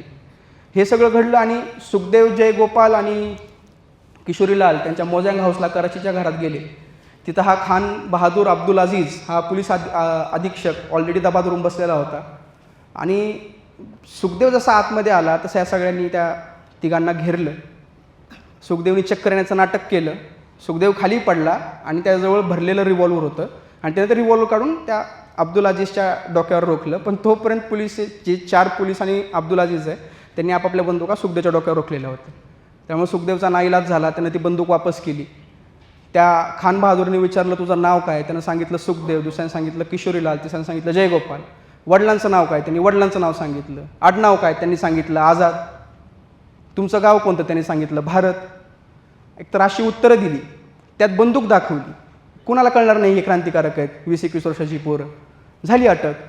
त्यात सुखदेवांच्या घराची झडती झाली. 17-18 लेनिन आणि मार्क्सवादी विचारसरणीची पुस्तकं मिळाली. काकुरीच्या हुतात्म्यांवर लिहिण्यात आलेलं एक पुस्तक मिळालं. 2 बॉम्बचे शेल म्हणजे फक्त त्याच्यावरच्या शेल्स असतात रिकाम्या पोकळ्या त्या मिळाल्या. आणि सुखदेवनी स्वतः सांगितलं की कपाटाच्यावर एक पेटी आहे, त्या पेटीमध्ये 2 जिवंत बॉम्ब आहेत, ते व्यवस्थितपणे ताब्यात घ्या, ते इथंच फुटतील. ते सगळे बॉम्ब वगैरे सगळं ताब्यात घेतलं, पंचनामा केला आणि ह्या तिघांना अटक केली. 2-3 दिवस त्यांचा कोर्टामध्ये अत्याचार सुरू झाला. दुर्दैवाची गोष्ट अशी आहे की जयगोपाल फुटला, पहिला माफीचा साक्षीदार. जयगोपालनी आग्रा, त्याच्यानंतर दिल्ली, कलकत्ता, कानपूर अशा वेगवेगळ्या ठिकाणी जी भगतसिंग आणि त्यांच्या मित्रांची जी गुप्त अड्डे होते त्याची माहिती द्यायला सुरुवात केली. 30 मेला आग्र्याच्या दिग्दी मंडी नावाचं त्यांचं एक हायडिंग प्लेस होती, त्याच्यात पोलीस आले. जयदेव कपूर आणि शिववर्मा दोघांना अटक झाली. पोलीस तिथंच बसून राहिले. दुसऱ्या दिवशी डॉक्टर गयाप्रसाद आले, दरवाजा उघडला, समोर पोलीस, अटक झाली. अशा स्वरूपामध्ये सगळे क्रांतिकारक एकामागे एक अटक व्हायला लागले. भगतसिंगांवर इकडे केस झाली, तर हद्दपारीची शिक्षा सुनावण्यात आली. त्यांना लाहोरला मियावाली जेलमध्ये पाठवण्यात आलं. सोबतच हे क्रांतिकारक मियावाली जेलमध्ये आले आणि भगतसिंहाच्या सॉन्डर्सच्या हत्येचा खटला तिथं सुरू झाला. बाबूसिंग नावाचा भगतसिंहाचा नौजवान भारत सभेचा एक सहकारी होता.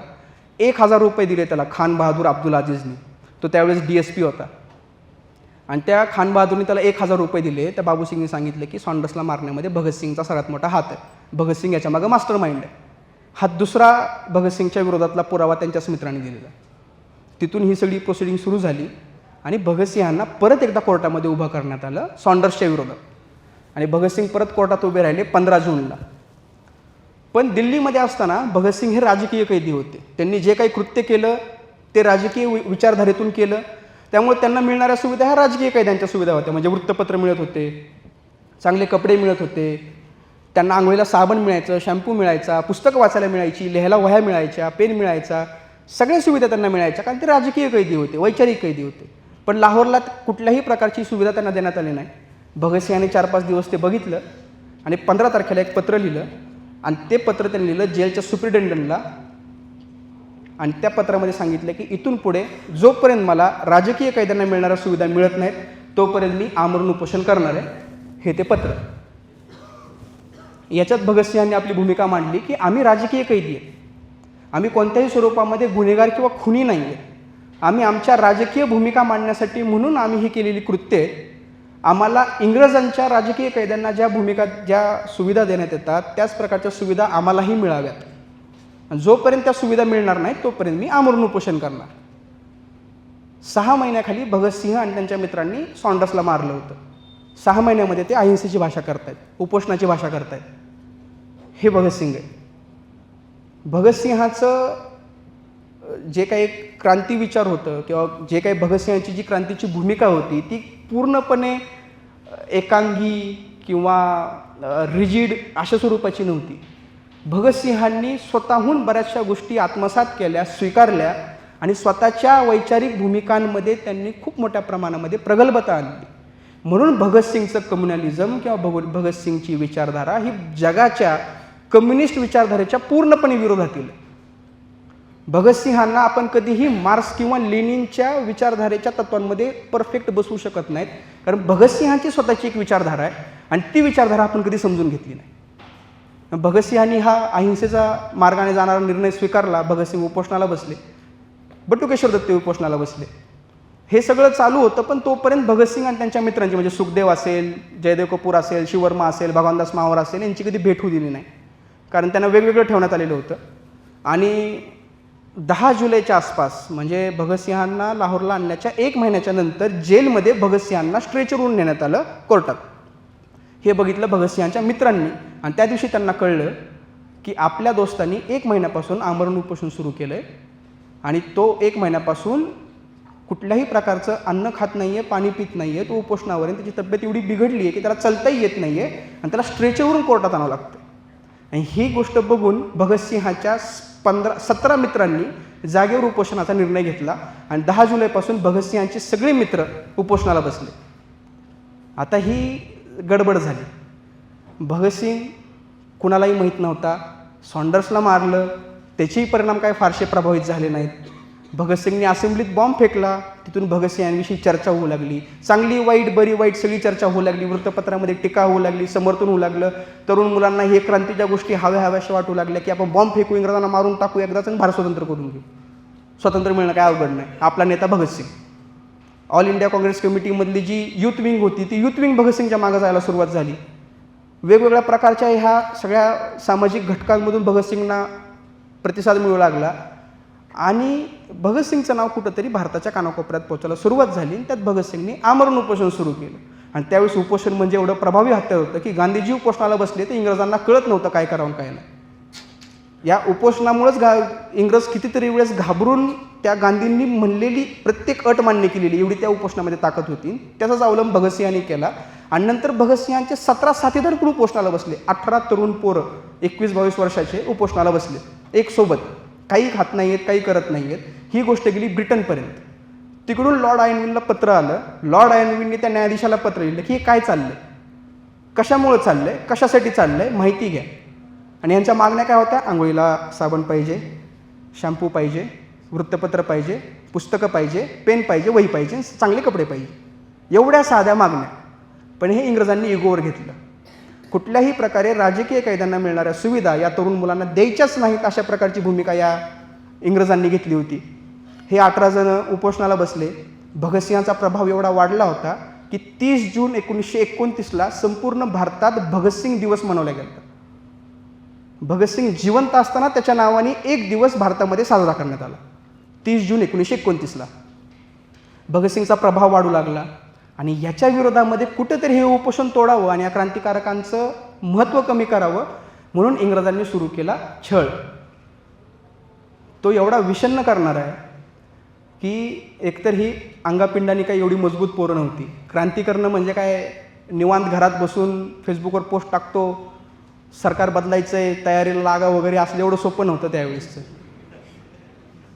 घरच्यांपासून लपून कुठल्याही प्रकारचा इन्कम सोर्स नसताना पैशाची जुळवाजुळव करायची, शस्त्र खरेदी करायची, वैचारिक पुस्तकं खरेदी करायची, आपण जिथं राहतोय त्या घराचं भाडं भरायचं. बरं, जिथं राहतोय त्या घरमालकाला संशय पण येऊ द्यायचा नाही की आपण बॅचलर नाही आहेत, म्हणजे आपण क्रांतिकारक आहेत असा संशय पण येऊ द्यायचा नाही. ही बॅचलर्स होती ना, म्हणजे आज जसं हॉस्टेल किंवा फ्लॅटवर पोरं रूम करून राहतं तशीच राहायची.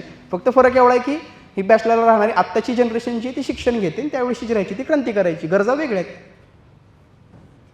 त्या घरमालकाला कुठल्याही प्रकारचा संशय येऊ नये. CID असायची, त्या CIDच्या नजरेत आपण येऊ नये. बरं, हे सगळं करत असताना घडामोडी पण करायच्या. सॉन्डर्सला पण मारायचं, त्या सायमनच्या विरोधात पण जायचं, असेंब्लीत बॉम्ब पण फोडायचे, वैचारिक पत्रकं पण लिहायची. ज्यावेळेस भारतात पुस्तकं बॅन होती, रशियन आणि आयरिश क्रांतीची, फ्रेंच क्रांतीची, ती पुस्तकं भारतात आणायची. त्या बॅन असलेल्या पुस्तकांना हाताने लिहायचं आणि ती पुस्तकांच्या प्रती वाटायच्या, कारण त्या छापण्याच्या परमिशन नव्हत्या. कोण छापणार? असले एवढ्या हजार भानगडी करायच्या आणि त्यात पैसा नको. बरं, घरच्यांना कळलं तर घरची मारणार. आपल्यासाठी भगतसिंग आहे, घरच्यांसाठी पोरगाच आहे. बरं, 20-21 वर्षाचं पोरग आहे, मारणारच ना त्याला. आणि ह्या एवढ्या अडचणींना तोंड देत देत ही सगळी क्रांती करायची आणि त्या स्वतःची तब्येत पण सांभाळायची. हे कसं जरा विरोधाभासी आहे. त्यामुळे ह्यांची तब्येत काही एवढी चांगली नव्हती. हे बऱ्यापैकी अशक्त होते आणि त्यात हे उपोषण सुरू झालं. भगतसिंग तर आधीपासून उपोषण करत होता. मग सुरू झाला छळ. 7-8 पठाण यायचे, एकाला पकडायचे, 2 जण हात पकडायचे, 2 जण पाय पकडायचे, 1 जण मान पकडायचा, त्यांच्या तोंडात किंवा नाकामध्ये रबराच्या नळ्या घालण्यात यायच्या आणि त्याच्यात दूध ओतण्यात यायचं. कधी कधी त्यांच्या घशामध्ये बळजबरीने अन्न टाकण्यात यायचं. कशासाठी? तर फक्त त्यांनी उपोषण सोडावं म्हणून. राजगुरूंच्या नाकामध्ये रबराची नळी घातली होती, ती गेली फुफ्फुसात. त्यांच्या फुफ्फुसात दूध गेलं, त्यांना न्यूमोनिया झाला होता. सेम गोष्ट जयगोपालसोबत पण झाली, सेम गोष्ट किशोरीलालसोबत झाली. किशोरीलालनी तर कहर केला. त्या किशोरीलालनी मूठभर मीठ तिखट घेतलं, ते खाल्लं, अन्ननलिका सुजून घेतली, कारण रबराचा पाईप आत जाऊ नये. आणि एवढी मारहाण व्हायची. 3 टाईम फ्री हँड, दिवस रात्र तेवढंच चालू होतं. भयंकर मारहाण व्हायची. कुठल्याही प्रकारचा त्यांनी ह्यांच्यावर दया दाखवली नाही.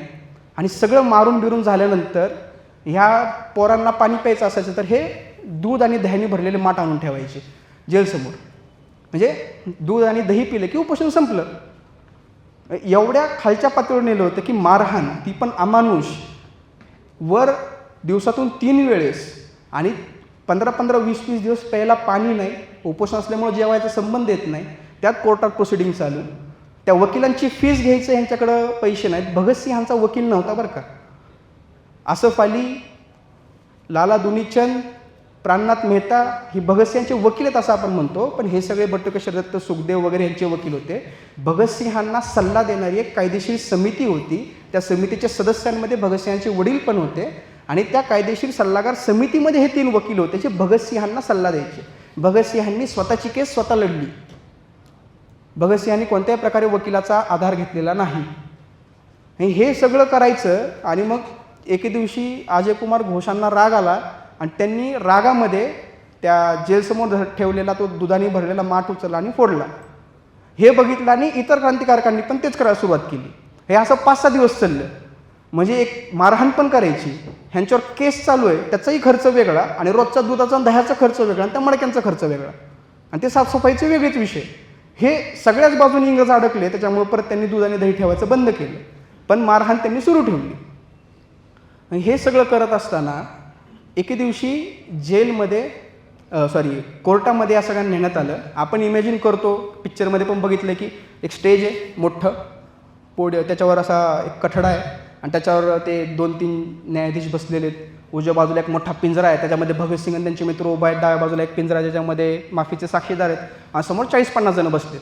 असं आपण एक कोर्टाचं सीन चित्रपटामध्ये बघितलं आहे, पण त्याच्या पूर्णपणे विरोधाभासी चित्र होतं. नशिबाने भगतसिंगच्या कोर्ट रूमचे फोटो पण आपल्याला मिळतात, आपण पुढं ते पाहणार आहेत. तर ज्यावेळेस ह्या कोर्टात प्रोसिडिंग व्हायची त्यावेळेस भगतसिंग आणि त्यांच्या मित्रांना एक कठड्यामध्ये उभा केलं जायचं आणि बाजूला कोपऱ्यामध्ये पत्रकारांसाठी एक पिंजरा केलेला होता, ज्याच्यात 25-30 पत्रकार कोंबले जायचे.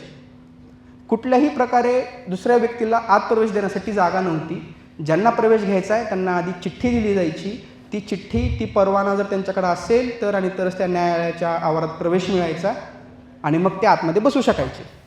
आणि ते पत्रकार पण एवढ्या अंतरावर उभे केले होते की न्यायाधीश आणि भगतसिंग हे काय बोलतात हे त्या पत्रकारांना कळायचंच नाही.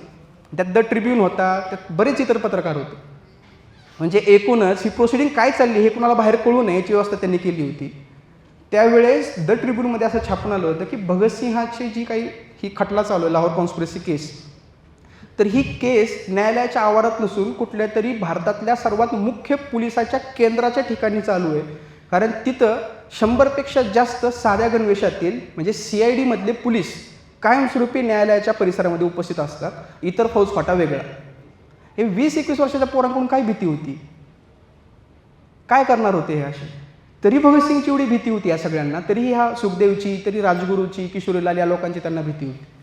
एक दिवशी कोर्टात प्रोसिडिंग चालू होती आणि त्यावेळेस जतीन दास, बंगालमधले खूप मोठे क्रांतिकारक, जतीन दास आणि त्यांचा भाऊ किरण दास हे दोघं एकमेकांशी बोलत होते.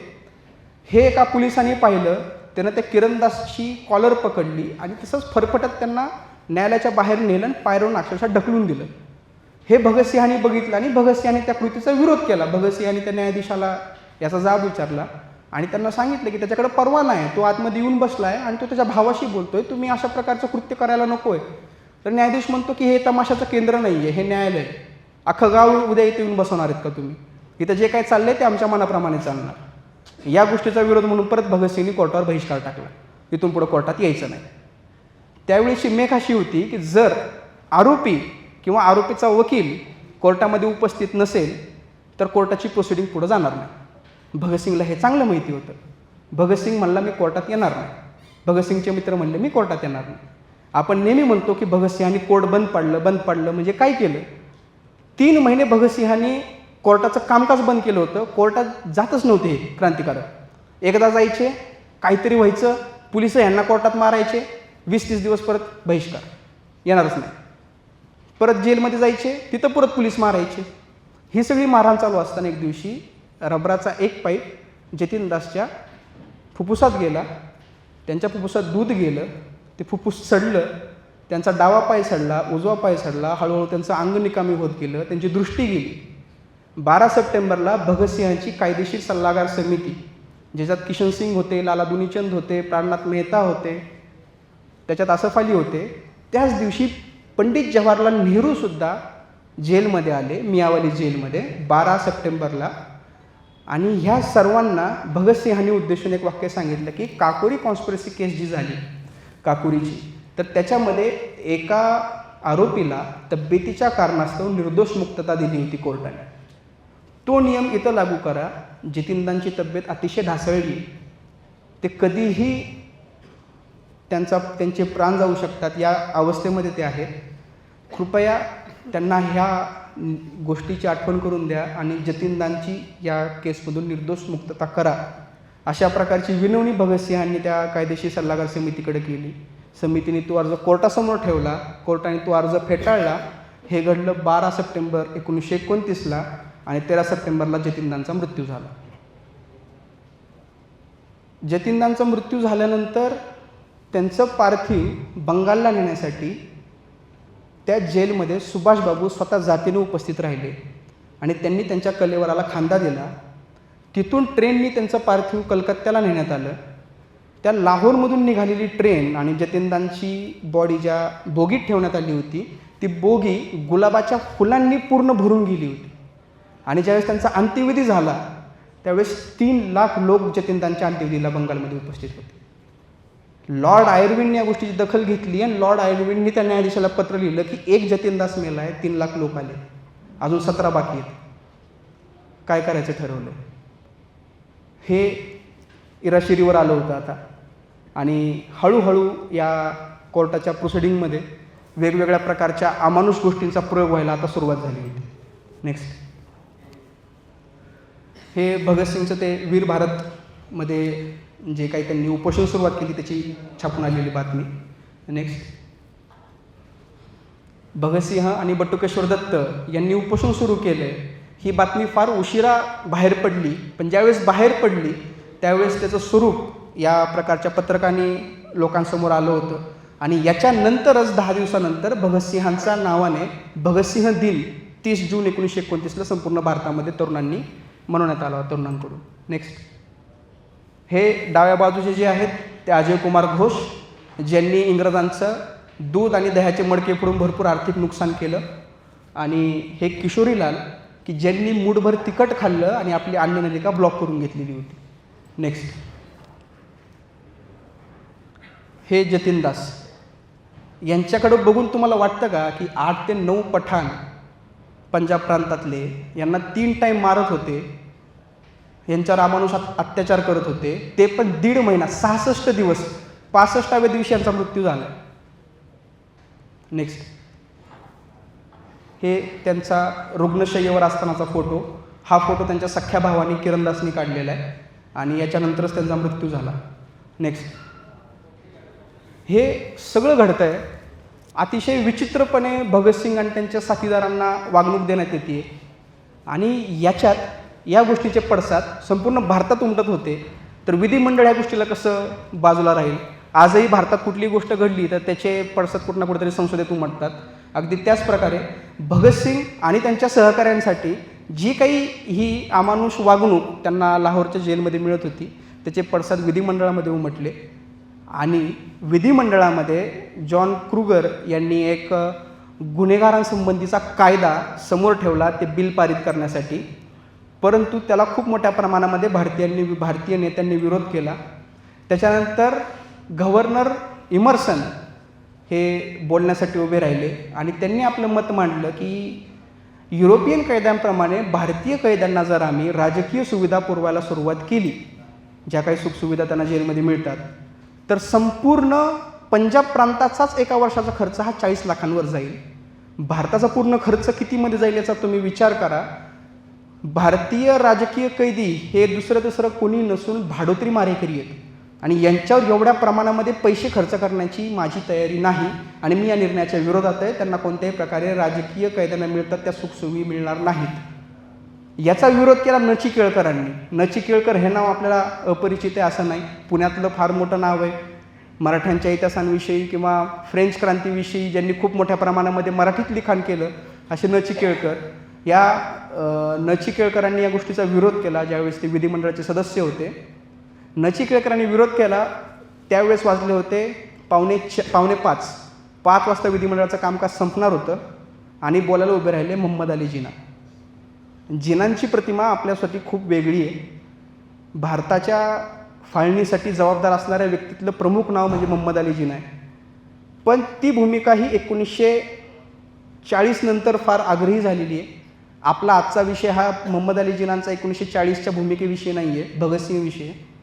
मोहम्मद अली जिना उभे राहिले, ते उत्तम बॅरिस्टर आणि उत्तम वक्ते होते. त्यांनी उभं राहिल्यानंतर पहिलं वाक्य उच्चारलं की do you want to prosecute them or persecute them? तुम्हाला त्यांचा बचाव करायचा आहे का तुम्हाला त्यांना फासावर लटवायचं आहे? भगतसिंहासारख्या 21 वर्षाच्या पोरांनी केलेली मागणी जर तुम्हाला पूर्ण करता येत नसेल, जर त्यांनी मागितलेल्या साध्या गोष्टी तुम्हाला जर देता येत नसतील, तर तुमचं कसलं हे न्यायालय, तुमची कसली ही न्यायाची रचना? मी स्वतः बॅरिस्टर आहे आणि मी जबाबदारीने हे वक्तव्य करतो की एका व्यक्तीचा गुन्हा सिद्ध करायला जर तुम्हाला 600 साक्षीदार उभा करायला लागत असतील तर तुमची केसच पोकळ आहे. भगतसिंहांना या केसमध्ये अडकवण्यासाठी इंग्रजांनी 650 लोक उभा केली होती आणि त्यातल्या 457 जणांच्या साक्ष घेतल्या होत्या आणि त्यातल्या फक्त 3 जणांची साक्षही ग्राह्य धरण्यात आली. ते तिघेही भगतसिंहांचे मित्र होते आणि त्या तिघांचीही साक्ष भगतसिंहांचे मित्र आहेत आणि भगतसिंहांच्या विरोधामध्ये मॅन्युप्युलेटेड कुठल्याही प्रकारचं वक्तव्य ते करू शकतात. अशा स्वरूपामध्ये त्यांच्या त्या साक्षीला सुद्धा कुठंतरी विरोध करण्यात आलेला होता. म्हणजे भगतसिंह आणि त्यांच्या साथीदारांच्या विरोधामध्ये एकही प्रबळ साक्ष इंग्रजांना सिद्ध करता आले नाही, 600 साक्षीदार उभा करून सुद्धा. आणि याच गोष्टीवर बोट ठेवलं मोहम्मद अली जिनांनी आणि जिनांनी भगतसिंहांच्या बचावासाठी असेंब्लीत 1.5 तास भाषण केलं. 6:30 वाजेपर्यंत मोहम्मद अली जिना असेंब्लीमध्ये भाषण करत होते आणि संपूर्ण सभागृह त्यांच्या प्रत्येक वाक्याला टाळ्या वाजवत होतं. आजही स्वातंत्र्यपूर्व काळात विधिमंडळामध्ये करण्यात आलेलं सर्वात प्रभावी भाषण हे मोहम्मद अली जिनांचं आहे आणि ते त्यांनी केलं भगतसिंहाच्या बचावासाठी. आणि हे जे उजव्या बाजूचे आहेत ते साहित्य सम्राट नचिकेळकर. नेक्स्ट, हा एक फार भारी माणूस होऊन गेला. मला हा फार आवडणारा व्यक्ती आहे इतिहासाच्या पूर्ण या स्वातंत्र्य लढ्यातला आणि खऱ्या अर्थाने आपण ज्याला डॉन म्हणू शकतो भारताच्या स्वातंत्र्य लढ्यातला, तसा हा सुभाषचंद्र बोस हे कॅरेक्टर आहे. आणि भगतसिंहांच्या विरोधात ही सगळी केस चालू होती आणि ह्याच दरम्यान सुभाषबाबू लाहोरला आले. भगतसिंहांना एक गोष्ट कळली. भगतसिंहांनी सुभाषबाबूंना एक पत्र लिहिलं आणि त्या पत्रामध्ये बऱ्याच गोष्टी भगतसिंहांनी सुभाषबाबूंना अपेक्षित केलेल्या होत्या. आणि सुभाषबाबूंनी ते पत्र वाचून दाखवलं ब्रॅड लॉ हॉलमध्ये. ब्रॅड लॉ हॉल हे लाहोरमध्ये क्रांती चळवळीतलं किंवा भारताच्या स्वातंत्र्य लढ्याचं एक मध्यवर्ती ठिकाण होतं. आणि त्या पत्रामध्ये भगतसिंगांनी लिहिलं होतं की सध्या भारताची परिस्थिती फार बिकट आहे, तरुणांसमोर खूप मोठी आव्हानं उभी आहेत आणि तरुणांनी खूप मोठ्या प्रमाणामध्ये सशस्त्र क्रांतीच्या या लढ्यामध्ये उतरलं पाहिजे.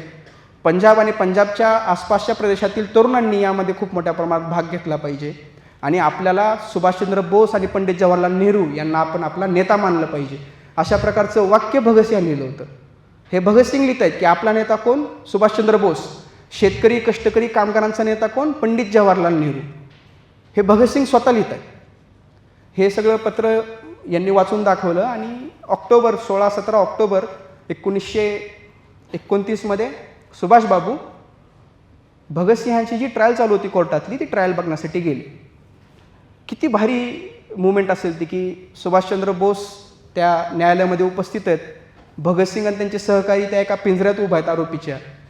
हे दोघं एकमेकांच्या समोर आलेत आणि भारताच्या स्वातंत्र्य लढ्यातले सर्वात प्रेरणादायी तरुण म्हणून आपण ज्यांच्याकडे बघतो ते 2 तरुण एकमेकांसमोर उभे आहेत.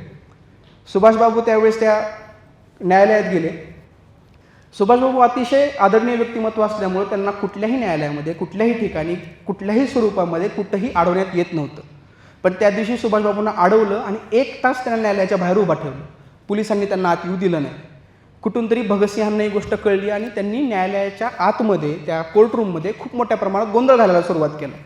शेवटी 10-15 मिनिटानंतर सुभाषबाबूंना आतमध्ये येण्यास परवानगी दिली. सुभाषबाबू आत आले. भगतसिंग आणि त्यांच्या सहकाऱ्यांनी घोषणा दिल्या, इन्कलाब जिंदाबाद, साम्राज्यवाद मुर्दाबाद, सुभाषबाबू की जय. या घोषणा ऐकून सुभाषबाबूंनी भगतसिंगांना सल्यूट मारला आणि सगळ्या भगतसिंग आणि त्यांच्या मित्रांनी सुभाषबाबूंना सल्यूट मारला. ही किती इन्स्पायरिंग गोष्ट आहे की आपल्याला प्रेरणा देणाऱ्या 2 व्यक्तिमत्वांची झालेली ही एकमेव भेट आहे जी अशी रोमांचक आहे. याच्या आधी सुभाषबाबू आणि भगतसिंग एकमेकांना भेटलेले आहेत, पण तो भेटीचा प्रसंग फार दुःखद होता. जतीनदांच्या मृत्यूचा तो प्रसंग होता. आपल्याला सारखं भगतसिंग म्हणलं की ते सुभाषबाबू किंवा नेहरू आणि गांधीच्या विरोधातच ह्या तरुणाला का उभं करतात ते मला अजूनही समजलं नाही. जतीनदांचा मृत्यू झाला आणि त्यांच्या मृत्यूनंतर एका समितीची स्थापना करण्यात आली, जतीनदास स्मृती समिती. आणि त्या समितीचं अध्यक्षपद नवजवान भारत सभा, हिंदुस्तान रिपब्लिक असोसिएशन HSRA आणि ऑल इंडिया काँग्रेस कमिटी आणि इतर काही पक्षांनी एकत्रितपणे एकमताने पंडित जवाहरलाल नेहरूंकडे त्याचं अध्यक्षपद दिलं. आता यात भगतसिंहांची पण संघटना आहे, 2 संघटना आहेत, नवजवान भारत सभा, HSRA. यांनी स्वतःहून भगतसिंहांच्या या संघटनेने नेहरूंना अध्यक्ष केले. नेहरू म्हणतात की जतीनदांच्या या समितीचं अध्यक्षपद घेणं मला शोभणार नाही, हयात मी या समितीचा कार्यकर्ता म्हणून काम करेन. आणि खरंच त्या पंडित जवाहरलाल नेहरूंनी त्या समितीचं काम केलं. त्या समितीमध्ये कार्यरत असणारे दुसरे व्यक्ती सुभाषबाबू आहेत. हे सगळे एकमेकांच्या विचारांचा आदर करणारी व्यक्तिमत्व आहेत. आपण कायमस्वरूपी एखाद्याच्या खांद्याचा वापर हा दुसऱ्याला विरोध करण्यासाठी करतो, हे खूप चुकीचं आहे. तो कोर्टातला प्रसंग घडला. सुभाषबाबू त्या दिवशी त्या कोर्टाच्या प्रोसिडिंगला उपस्थित राहिले आणि पूर्ण कामकाज पाहिलं. त्यांनी भगतसिंग आणि त्यांच्या सहकार्याशी संवाद साधला आणि त्याच्यानंतर परत एकदा ब्रॅड लॉ हॉलमध्ये ती एक सभा झाली आणि सुभाषबाबूंनी भगतसिंग आणि त्यांच्या सहकाऱ्यांना पूर्ण पाठिंबा दर्शवला, ज्याच्यामध्ये पंडित जवाहरलाल नेहरू पण उपस्थित होते. नेक्स्ट मी तुम्हाला आता काही फोटो दाखवतोय. हा तो ब्रॅड लॉ हॉल अतिशय विषण्ण अवस्थेमध्ये, पडझडीमध्ये आज हा लाहोरमध्ये.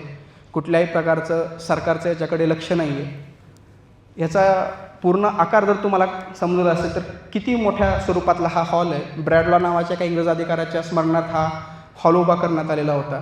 याचे आतले फोटो, हा त्या हॉलच्या आतला स्टेज आहे. त्या स्टेजवर मागच्या 30-40 वर्षाआधी लाहोरमध्ये एक शाळा इथं सुरू केली होती. त्या ती शाळाही आता बंद पडलेली आहे. आणि या स्टेजच्या अपोजिट हा पूर्ण ओपन स्पेस आहे ज्याच्यामध्ये लोक बसायचे. या हॉलचे फोटो का दाखवले? आज जसं आपण या ब्रॅड लॉ हॉलचे किंवा भगतसिंहाच्या निगडीत अनेक इतर काही फोटो आपण आज इथं पाहतोय, असा प्रयोग 100 वर्षाआधी भगतसिंग करायचा. एक पांढरा पडदा उभा करायचे. त्या पांढऱ्या पडद्यावर दुर्गाबाई ओरा, आपल्या प्रमिला देवी ज्या बटुकेश्वर दत्तांच्या बहीण होत्या, त्या आपल्या हातातून रक्त त्या ह्याच्यावर शिंपडायचे पडद्यावर.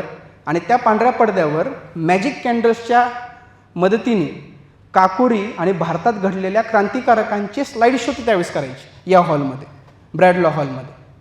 आणि असे प्रयोग करून त्यांनी कितीतरी ठिकाणी लोकांमध्ये क्रांतिकारकांविषयी जनजागृती निर्माण केली होती. याच ब्रॅडलॉ हॉलमध्ये ते सुभाषचंद्र बोस यांनी भगतसिंहांचं पत्र वाचलं, याच ब्रॅडलॉ हॉलमध्ये ती सभा झाली. त्यामुळे हा हॉल हा भगतसिंहाच्या आयुष्यामध्ये एक फार महत्त्वाचा घटक आहे, जो आज लाहोरमध्ये आहे. नेक्स्ट, हे पूर्ण घडामोडी सुरू होत्या. जयगोपालला एकदाच फक्त भगतसिंह आणि त्यांच्या मित्रांच्या समोर आणण्यात आलेलं होतं. जयगोपाल सॉन्डर्स मर्डर केसमध्ये स्कॉटच्या निगराणीवर ठेवण्यात आलेला हा त्यांचा मित्र होता आणि नंतर तो माफीचा साक्षीदार झाला. 3 मुख्य माफीचे साक्षीदार, त्यातला एक जयगोपाल, दुसरा हंसराज व्होरा आणि तिसरा फणींद्रनाथ घोष. फणींद्रनाथ घोष तर बिहारचा केंद्रप्रमुख होता. ह्या जयगोपालला नंतर परत एकदा साक्ष देण्यासाठी म्हणून भगतसिंग आणि त्यांच्या मित्रांसमोर उभं करण्यात आलं आणि जी काही सवाल जवाब चालू होते, उलट तपासणी चालू होती, त्याच्यामध्ये प्रेमदत्त, हे प्रेमदत्त आहेत, या प्रेमदत्तांनी चिडून जयगोपालला चप्पल फेकून मारली. ती चप्पल लागली जयगोपालला आणि कोर्टामध्ये आपल्या माफीच्या साक्षीदारावर हल्ला केला म्हणून भगतसिंग आणि त्यांच्या मित्रांवर मारहाण करायला त्या कोर्टातल्या पोलिसांनी सुरुवात केली. हे सगळं सुरू असताना भगतसिंहांनी त्या न्यायाधीशाला विचारलं की तुमच्या समोर या न्यायदेवतेच्या परिसरामध्ये ही मारहाण होतीये आणि तुम्ही हे सगळं निमूटपणे सहन करताय. त्यांनी सांगितलं की तुम्हाला हे कृत्य करण्याची गरज नव्हती, तुम्ही न्यायालयाच्या मर्यादेचं उल्लंघन केलेलं आहे आणि तुम्हाला ती शिक्षा मिळणार. आणि भगतसिंग आणि त्यांच्या सहकाऱ्यांना अक्षरशः 7 ते 8 पटान मारहाण करत होते, त्यांना हातकडी घालण्याचा प्रयत्न करत होते. आजही कोर्टाच्या आवारामध्ये कितीही गुन्हे केलेला, कितीही गुन्हेगार व्यक्ती असला तरी त्याला हातकड्या घालत नाहीत. पण त्यावेळेस हातकडी घालण्याचा प्रयत्न केला, ज्याला भगतसिंग आणि त्यांच्या मित्रांनी विरोध केला आणि परत 18 दिवस कोर्टावर बहिष्कार घातला आणि ते कोर्टाच्या बाहेर निघून गेले. नेक्स्ट, हे बऱ्याचपैकी गोष्टी घडल्या आणि 18 दिवसांतर परत 24 जानेवारीला भगतसिंग आणि त्यांचे साथीदार लाल मफलर गळ्यामध्ये गुंडाळून कोर्टात आले, इन्कलाब जिंदाबादच्या घोषणा देत आले. त्यांनी एक तार न्यायाधीशाकडे सुपूर्द केली. ती तार होती 3ऱ्या इंटरनॅशनल कॉन्फरन्स, जी लेनिनच्या स्मृतीसाठी मॉस्कोमध्ये आयोजित करण्यात आली होती. हा लाहोरमध्ये बसला आहे. हे सगळे लाहोरमध्ये, जेलमध्ये. तिथं नेट नाही आहे, मोबाईल नाही आहे, कुठल्याही प्रकारच्या संपर्काच्या सुविधा त्यांना उपलब्ध नाही आहे, त्यांना त्यांच्या घरच्यांना भेटू देत नाही आहेत. आणि अशा परिस्थितीमध्ये भगतसिंहाला माहिती आहे की मॉस्कोत, रशियामध्ये लेनिनच्या नावाने 3री इंटरनॅशनल कॉन्फरन्स भरली आहे आणि त्या कॉन्फरन्सला HSRAकडून प्रातिनिधिक स्वरूपामध्ये ही तार पोचवायची. म्हणून त्यांनी ती तार न्यायाधीशाकडे सुपूर्द केली. न्यायाधीश म्हणला आम्ही ही तार पोचवू. त्यावेळेस भगतसिंग म्हणला की मागच्या वेळेस काकुरीच्या वीरांच्या स्मृतीप्रित्यर्थ एक सभा घेण्यात आली होती, त्याच्यासाठी सुद्धा आम्ही एक तार तुमच्याकडे दिली होती, ती तारही अजून पोचलेली नाही आहे. ही तरी तार तुम्ही कदाचित तिथं पोचवा अशी आमची विनंती आहे. कारण लेनिनचा भगतसिंहांवर खूप प्रभाव होता.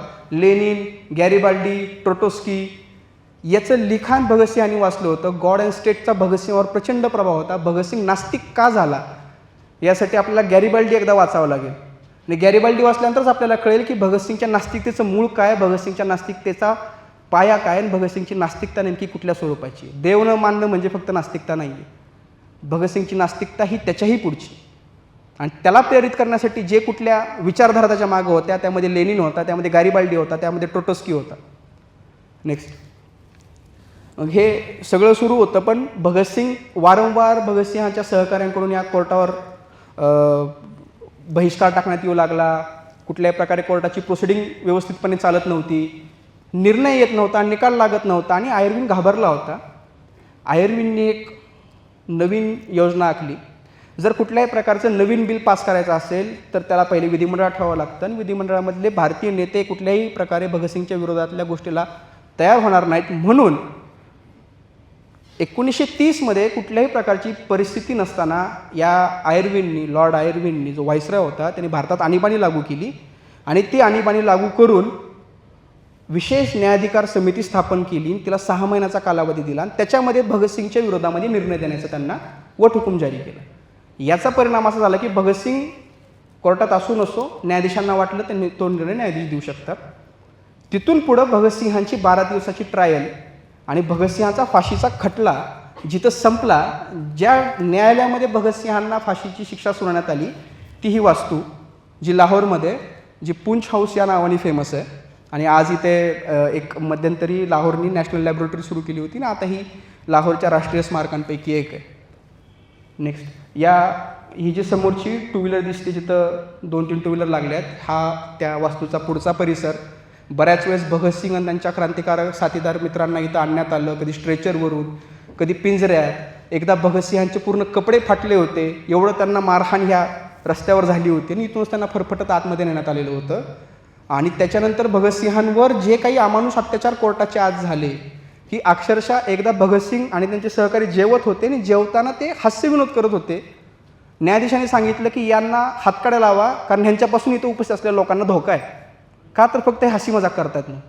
ह्याचा विरोध या क्रांतिकारकांनी केला, तर यांना अक्षरशः उचलून त्या आरोपीच्या पिंजऱ्यात फेकण्यात आलं आणि त्यांना हातकड्या घालण्यात आल्या. हे सगळे दुर्दैवी प्रसंग जिथं घडले ते हे कोर्ट, ही कोर्टाची वास्तू. आणि ज्या रूममध्ये जी कोर्ट रूम होती ती ही कोर्ट रूम. आता इथं लाईट असल्यामुळं कदाचित तुम्हाला स्पष्ट दिसणार नाही, पण हा जेवढा भाग दिसतोय ही एवढीच कोर्ट रूम आहे. आता तुम्ही इमॅजिन करा, यात भगतसिंग आणि त्यांचे मित्र कुठं उभे राहणार. याच्या बाजूला एवढीच जागा समोर होती जिथं पत्रकारांना उभा करण्यात यायचं आणि अलीकडच्या बाजूला न्यायाधीश वगैरे बसायचे, ज्युरी बसायची. या रूममध्ये भगतसिंहांना फाशीची शिक्षा सुनावण्यात आली. नेक्स्ट, हे ते गॅझेट ज्याद्वारे व्हाईसरॉयनी तो वटहुकूम जाहीर केला आणि न्यायाधिकरण समिती स्थापन केली. नेक्स्ट, आणि भगतसिंहांना 7 ऑक्टोबरला भगतसिंहांच्या फाशीचा निकाल दिला की भगतसिंहांना 27 ऑक्टोबरला फाशी देण्यात यावी. कारण 1 मे 1930ला ती न्यायाधिकरण समिती स्थापन केली ती आणि ती बरखास्त होणार होती 30-31 ऑक्टोबरला. त्याच्या आधी भगतसिंहांना फाशी होणं गरजेचं होतं, म्हणून 7 ऑक्टोबरला भगतसिंह, राजगुरू आणि सुखदेव या तिघांच्या विरोधामध्ये फाशीची शिक्षा सुनावण्यात आली. त्याच्या विरोधामध्ये भगतसिंहांना बऱ्याच जणांनी विनवणी केली की आपण प्रिव्ही काउन्सिलला जाऊ, आपण अपील करू, आपण या फाशीच्या विरोधात शिक्षेचा आपण जो काही निकाल आहे तो बदलून घेऊ, तर हद्दपारीची वगैरे आपण मागणी करू. पण भगतसिंहांचा अल्टिमेट एम ही फाशी होती. पण भगतसिंहांना प्रिव्ही काउन्सिलमध्ये जाण्यासाठी एकाच व्यक्तीने मनवलं, त्याचं नाव मोतीलाल नेहरू, जे सिमलामध्ये होते, आजारी होते, रुग्णशय्येवर होते आणि त्याच्या 3 ते 4 महिन्यानंतरच त्या मोतीलाल नेहरूंचं निधन झालं. त्यांनी सिमलावरून भगतसिंहांना एक तार पाठवली आणि सांगितलं की माझी इच्छा आहे तुम्ही प्रिव्ही काउन्सिलमध्ये जा आणि या निर्णयाच्या विरोधात दाद मागा. आणि या विनंतीचा मान भगतसिंहांनी ठेवला आणि भगतसिंहांनी प्रिव्ही काउन्सिलमध्ये जाण्याचं मान्य केलं. म्हणून भगतसिंहांची फाशीची शिक्षा ही 27 ऑक्टोबर 1930 वरून 23 मार्च 1931ला गेली. आणि जो काय मधला 3-4 महिन्याचा वेळ मिळाला, तो वेळ मिळण्यासाठी मोतीलाल नेहरू कारणीभूत ठरले. नेक्स्ट, हे भगतसिंहांना त्यांच्या मित्रांना जी काही फाशी दिली तर त्याचं हे एक पत्रक त्यावेळेस छापण्यात आलं डेली मिलापकडून. तिथं खाली प्रत्येकाचं नाव आहे, Bhagat Singh sentence to hanging, Jatendra Das died in jail, नंतर शिववर्मा ट्रान्सपोर्टेशन फॉर लाईफ, असे हे सगळ्यांचे त्याच्यावर फोटो आणि त्याच्याखाली ती शिक्षा, अशा स्वरूपामध्ये ते पत्रक त्यावेळेस संपूर्ण भारतामध्ये वाटण्यात आलं होतं. नेक्स्ट, हे भगतसिंहाच्या फाशीची ऑर्डर. याच्यात आपण स्पष्टपणे वाचू शकतो पहिल्या पॅराग्राफच्या एंडला की from the 5th May 1930 and the ending with the 7th October 1930 is hereby sentence to death. हे भगतसिंहांच्या मृत्यू दिल्याचं जे काही निकाल होता त्या निकालाची ही प्रत आहे, जी आज लाहोरच्या आर्काईव्ह डिपार्टमेंटमध्ये आहे. नेक्स्ट, हे भगतसिंहांच्या डाव्या बाजूला असलेले त्यांचे वडील किशन सिंग, मधले त्यांचे आजोबा अर्जुन सिंग आणि उजव्या बाजूचे त्यांचे प्रेरणास्थान असलेले काका अजित सिंग. किशन सिंहांनी भगतसिंहांची फाशीची शिक्षा रद्द व्हावी म्हणून अर्ज केला होता. भगतसिंहांना हे कळलं. किती भगतसिंग वैचारिक प्रगल्भ आहे बघा. भगतसिंगांनी आपल्या वडिलांना एक पत्र लिहिलं आणि त्याच्यामध्ये भगतसिंग म्हणतो की पिताजी, मला भीती वाटते आहे की ज्या गोष्टीवर मला हे पत्र लिहायचं आहे ते लिहित असताना माझ्याकडून सामान्य शिष्टाचाराचा भंग तर होणार नाही ना. तुम्ही केलेल्या कृत्यामुळं मला अतीव वेदना मिळाल्या आहेत. दुसऱ्या कुणी हे कृत्य केलं असतं तर तो विश्वासघात असा मी समजला असता. माझ्या पाठीत खंजीर खूप असल्याची भावना निर्माण झाली आहे. तुम्ही हे जे कृत्य केलं आहे ते फक्त आणि फक्त दुबळेपणामधून केलेलं आहे. माझी इच्छा आहे की माझं हे पत्र तुम्ही जाहीरपणे छापा आणि सर्व लोकांना माझी भूमिका कळू द्या. आपल्या वडिलांनी फाशीची शिक्षा रोखल्या जावी, फाशी होऊ नये म्हणून ब्रिटिश सरकारकडे जे पत्र लिहिलं तर त्याला उत्तर म्हणून भगतसिंग म्हणतात की तुम्ही माझ्या पाठीत खंजीर खूप असलाय. हे तुम्ही दुबळेपणातून केले. आपल्या वडिलांना त्या भगतसिंहांनी स्पष्ट भाषेमध्ये सुनावलं आहे, पण ते सुनावताना भगतसिंग म्हणतो की मला भीती वाटते की माझ्याकडून सामान्य शिष्टाचाराचाही भंग तर नाही होणार ना. हा भगतसिंग आहे. आणि आपल्या वडिलांना केलेलं ते जे काही पत्र होतं त्यांनी लिहिलेलं ते किशन सिंहांनी छापलं आणि ते पत्र छापून आलं द ट्रिब्यूनच्या पान नंबर 7वर 4 ऑक्टोबर 1930ला. चंद्रशेखर आझाद भगतसिंहांच्या आयुष्यातील अतिशय महत्त्वाची व्यक्ती, ज्यांचा मृत्यू भगतसिंहांच्या मृत्यूच्या बरोबर 1 महिना आधी अलाहाबादमध्ये झाला. या आझादांचं अलाहाबादमध्ये असण्याचं कारण हे होतं कारण काही दिवसांपूर्वी मोतीलाल नेहरूंचा मृत्यू झाला होता. मोतीलाल नेहरू आझाद यांचे चांगले संबंध होते. पंडित जवाहरलाल नेहरूंना आझादांविषयी माहिती होती, परंतु ते कधीही भेटलेले नव्हते. आझाद 7 ऑक्टोबर 1931ला पहिल्यांदा जवाहरलाल नेहरूंना त्यांच्या निवासस्थानी भेटले अलाहाबादला. त्यावेळेस त्यांच्यामध्ये काही फारशी चांगली चर्चा झाली नाही. यशपालने आपल्या सिंहावलोकन पुस्तकात हा प्रसंग लिहून ठेवलेला आहे. आणि ज्यावेळेस पंडित जवाहरलाल चंद्रशेखर आझाद यांचा मृत्यू झाला, ज्यावेळेस त्यांना हौतात्म्य मिळालं, त्यावेळेस त्यांच्याकडे जे काही 400 रुपये सापडले ते 400 रुपये हे पंडित जवाहरलाल नेहरूंचे वडील मोतीलाल नेहरू यांनी दिलेल्या 1200 रुपयांपैकी शिल्लक 400 रुपये होते. फक्त फरक एवढा होता की भारतातले सर्व नेते क्रांतिकारकांना आर्थिक मदत करायचे, पण कधीही त्याची जाहीर वाच्यता होऊ दिली नाही. आझादांचा ज्यावेळेस मृत्यू झाला त्यावेळेस त्यांच्या मृतदेहाची परस्पर विल्हेवाट लावण्याचा प्रयत्न इंग्रजांनी केला होता. त्यावेळेस कमला नेहरू स्वतःहून पुढं आल्या. आपल्या घरातील चंदनांची लाकडं त्यांनी बाहेर काढली आणि त्यांनी स्वतः ह्या चंद्रशेखर आझादांची डेड बॉडी स्वतःच्या ताब्यामध्ये घेऊन त्यांचा अंत्यविधी केला. आपण कायम ह्या 2 विचारसरणीच्या नेतृत्वांना एकमेकांच्या समोर उभा करतो, पण ज्यावेळेस हे दोन्ही नेतृत्व भारतात अस्तित्वात होते, जिवंत होते, त्यावेळेस त्यांनी हातात हात घालून ध्येय साध्य करण्यासाठी प्रयत्न केले. त्यांचं ध्येय हे अल्टिमेट एम एकच होतं, ते म्हणजे भारताचं स्वातंत्र्य, मग ते कोणत्याही मार्गाने मिळो. नेक्स्ट. आणि भगतसिंहांचा ज्या दिवशी ती प्रिव्ही काउन्सिलमधली अपील फेटाळण्यात आली ती तारीख होती 11 फेब्रुवारी आणि भगतसिंहांना नंतर फाशीची शिक्षा सुनावण्यात आली 24 मार्च 1931. 23 मार्चला इंग्रजांच्या मनामध्ये चलबिचल तयार झाली होती. 1200 पोलीस त्यावेळेस लाहोरच्या त्या मियावाली जेलच्या परिसरामध्ये होते. त्यांना भीतीही नव्हती की तिथं जमलेला मॉब काय करेल, त्यांना भीती होती की त्या मॉबमुळं आपलं स्वतःचं संरक्षण कसं व्हावं. पोलिसांनी स्वतःचं संरक्षण करण्यासाठी एवढ्या मोठ्या प्रमाणात फौजफाटा जेलच्या आत आणि बाहेर तयार केला होता, तैनात ठेवला होता. सकाळी 10 वाजता भगतसिंहांचे कायदेशीर सल्लागार प्राणनाथ मेहता भगतसिंहांना भेटायला आले. भगतसिंहांनी त्यांच्याकडे 4 स्वतःच्या हस्ताक्षरात दिलेली बंडलं दिली. ती 4 पैकी 3 पुस्तकं आज गायब आहेत, ती नष्ट झालेली आहेत. ती कुठं आहेत काय माहीत नाही. त्यातलं एक स्वतः भगतसिंहांचं आत्मचरित्र होतं, त्याच्यामध्ये भारतीय क्रांतीच्या लढाईविषयीचं एक पुस्तक भगतसिंहांनी लिहिलेलं होतं. अजून 2 पुस्तकं होती, जी पुस्तकं नंतर भारताच्या फाळणीच्या वेळेस जाळून टाकण्यात आली असं बऱ्याच अभ्यासकांचं मत आहे. 10 वाजता प्राणनाथ मेहता आले, भगतसिंहांना भेटले आणि ते निघून गेल्यानंतर दुपारी भगतसिंहांच्या आईवडिलांची भेट देण्याची वेळ त्यावेळेस ठेवलेली होती. परंतु त्यावेळेसच्या जेल सुप्रिटेंडंट आणि इतर पोलीस अधिकाऱ्यांनी कुठल्याही स्वरूपामध्ये नातेवाईकांना या कैद्यांना भेटण्यासाठीचा जो काही एक वेळ होता तो नाकारला आणि दुपारी भगतसिंगला सांगण्यात आलं की आज संध्याकाळी 7:30 वाजता फाशीची वेळ निश्चित करण्यात आली. ही गोष्ट ज्यावेळेस घडली त्यावेळेस भगतसिंग लेनिनचं एक पुस्तक आलं होतं, कार्ल झेब्रोस्की नावाच्या एका लेखिकेने लिहिलेलं द रिव्हॉल्युशनरी लेनिन, आणि त्या पुस्तकाचं वाचन भगतसिंग करत होते. त्या पुस्तकाचं वाचन सुरू असताना भगतसिंहांना फाशीची शिक्षा आजच आहे, उद्याच्याऐवजी आजच ती पूर्ण पूर्तता त्याची करण्यात येणार आहे, अशा प्रकारचं वक्तव्य त्यांना त्या जेलमधल्या काही पोलिसांकडून कळालं. भगतसिंह, सुखदेव, राजगुरू या तिघांची तयारी करण्यात आली. संध्याकाळी 6:30 पावणे 7च्या वेळेस भगतसिंह, सुखदेव, राजगुरू या तिघांना जेलच्या बाहेर करण्यात आलं आणि त्याच्या आधी कारागृहामधून या सर्व कैद्यांना, भगतसिंहांच्या मित्रांना दुसरीकडे नेऊन ठेवण्यात आलं की जिथून भगतसिंग आणि त्यांच्या मित्रांना फाशीच्या तख्तावर नेण्याचा जो रस्ता आहे त्याच्यावरून त्यांना ते दृश्य दिसू नये, म्हणजे कुणालाही कळू न देता भगतसिंहांची फाशी उरकायचा यांचा प्लॅन होता. भगतसिंग जसे जेलच्या बाहेर पडले, राजगुरू आणि सुखदेव यांना बघितलं, तसं त्यांनी मोठमोठ्यांनी इन्कलाब जिंदाबादच्या घोषणा द्यायला सुरुवात केली. हे 3 क्रांतिकारक घोषणा देत आहेत म्हणून त्यांच्या मित्रांनी इन्कलाब जिंदाबादच्या घोषणा द्यायला सुरुवात केली आणि जेलच्या बाहेर असलेल्या सर्व नातेवाईक आणि त्या नागरिकांना समजलं की जेलच्यात काहीतरी गडबड चालू आहे. बाहेर वेगळा गोंधळ सुरू झाला. हे सगळं सुरू असताना पोलीस अधिकाऱ्यांनी 3 पिंजरे, जे आपण आजच्या भाषेत त्याला पिंजरे म्हणतो पोलिसांचे, तशा 3 पोलिसांच्या मोठ्या गाड्या ह्या जेलच्या मागच्या बाजूला आणल्या आणि तिथली भिंत पाडण्याचा त्यांनी कार्यक्रम सुरू केला. भगतसिंग, राजगुरू, सुखदेव या तिघांनाही फाशीच्या त्या तख्तापर्यंत नेण्यात आलं.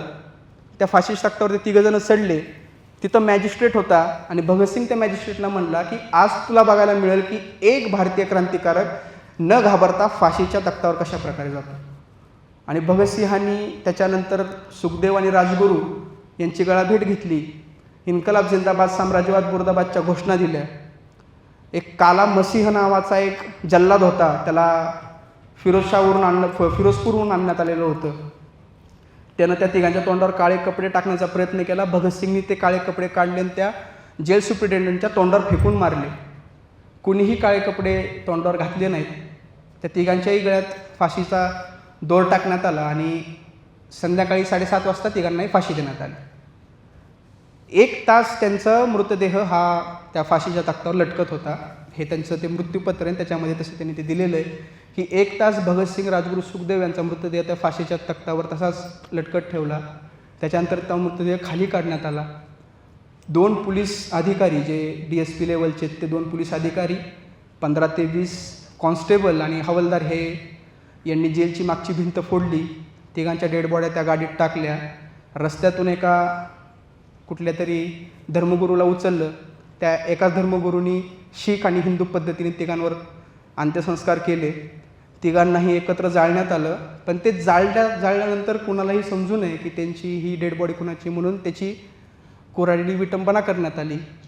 आणि ज्यावेळेस त्यांचा अंत्यविधी होत होता त्यावेळेस गंदासिंगवाला आणि आजूबाजूच्या गावातली लोक पळत आली आणि ते अर्धवट अंत्यसंस्काराचे सगळे ते नदीत फेकून देण्यात आलं आणि तिथून ह्या पोलीस अधिकाऱ्यांनी पळ काढला.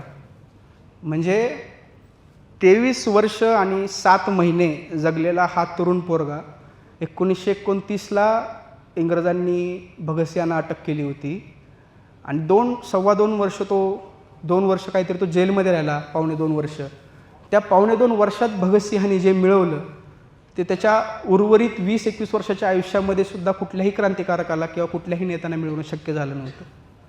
पण त्याचा शेवट इंग्रजांनी एवढ्या दुर्दैवी पद्धतीने केला की त्याच्याविषयी लिहितानाही, बोलतानाही किंवा ऐकतानाही भगतसिंह आणि त्यांच्या साथीदारांच्या मृत्यूनंतर त्यांचे डेथ सर्टिफिकेट तयार करण्यात आले आणि दुसऱ्या दिवशी 24 मार्चला पहाटे म्हणजे 23 मार्चच्या रात्री 3-4 वाजता कधीतरी भगतसिंह, राजगुरू, सुखदेव यांच्या घरच्यांना समजलं की आपल्या मुलांसोबत अशा प्रकारची घटना घडली आहे.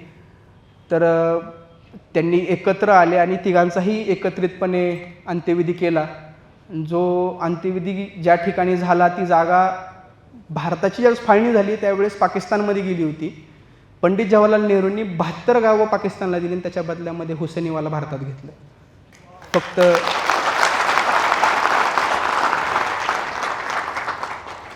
भगतसिंग, राजगुरू, सुखदेव या तिघांच्या मृत्यूनंतर आणि चंद्रशेखर आझाद यांच्या मृत्यूनंतर HSRA आणि नौजवान भारत सभा ही पूर्णपणे कोलॅप्स झाली आणि HSRA आणि HSRAमधल्या ह्या दोस्तांचे किस्से हळूहळू कुठंतरी काळाच्या ओघामध्ये मागं पडत गेले.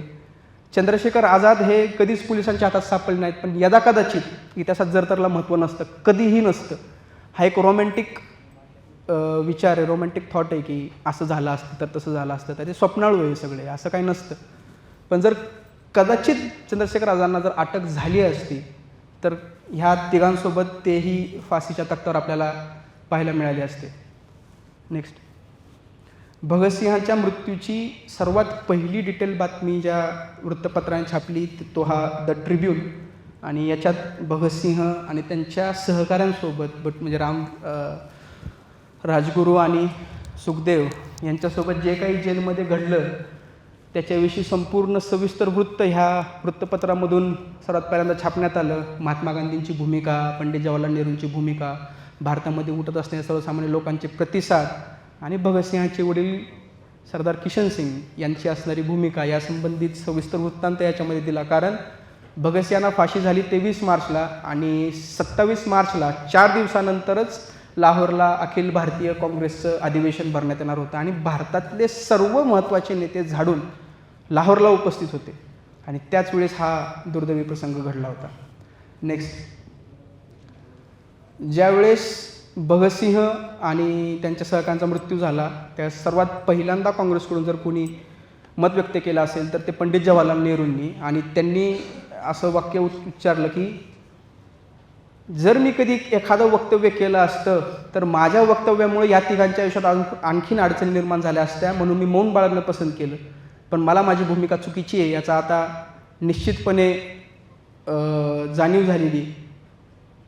तो आपल्यातून निघून गेला आहे, आपला प्रकाश आपल्यातून निघून गेलेला आहे. पण ज्या वेळेस इंग्रज आणि भारत किंवा भारतीय लोक यांच्यामध्ये स्वातंत्र्याची देवाणघेवाण होईल त्यावेळेस भगतसिंहाचा कलेवर आमच्यामध्ये असेल. भगतसिंहांविषयी फार चांगल्या पद्धतीने स्वतःच्या आत्मचरित्रामध्ये नेहरूंनी लिहून ठेवलं आहे. पण मला सर्वात आवडणारं वाक्य हे आहे की त्यांनी भगतसिंहांना केवळ व्यक्ती नाही तर भगतसिंह नावाची अद्भुत प्रक्रिया या नावाने त्यांनी भगतसिंहांचा उल्लेख केलेला आहे. हे भगतसिंहांनी जी फेल्ट हॅट घेतली होती तर ती त्यांनी लाहोरमधून घेतलेली होती. त्याची ही रिसिप्ट आहे. आणि वूल फेल्ट हॅट होत्या 2 घेतल्या होत्या आणि त्यातली एक त्यांनी असेंब्ली बॉम्बच्या वेळेस घातली होती, ज्यावर त्यांनी तो फोटो काढला होता जे आज प्रसिद्ध आहे. त्याचं हे बिल ₹16.13 याला त्यांनी त्या 2 हॅट विकत घेतल्या होत्या.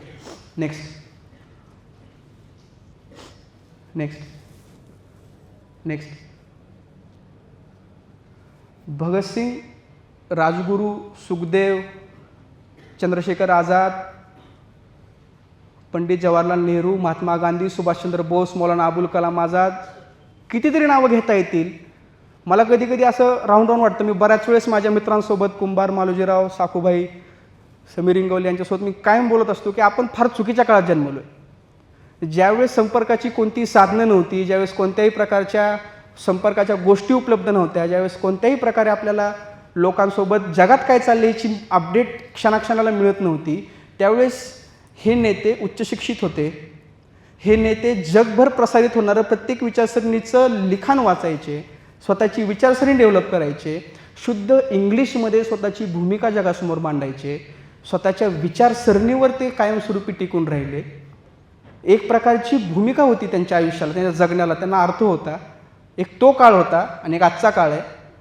कधी कधी वाटतं की त्याच काळात जन्मला असतो तर कदाचित ते बरं होतं, सुविधा कमी मिळाल्या असत्या, पण निदान वैचारिक प्रगल्भ असलेल्या समाजामध्ये तरी वावरता आलं असतं.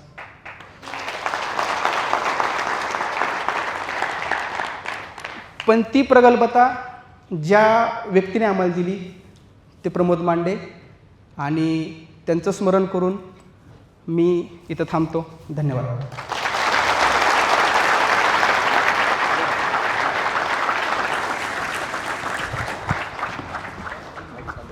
नाही, बंद केलं आहे.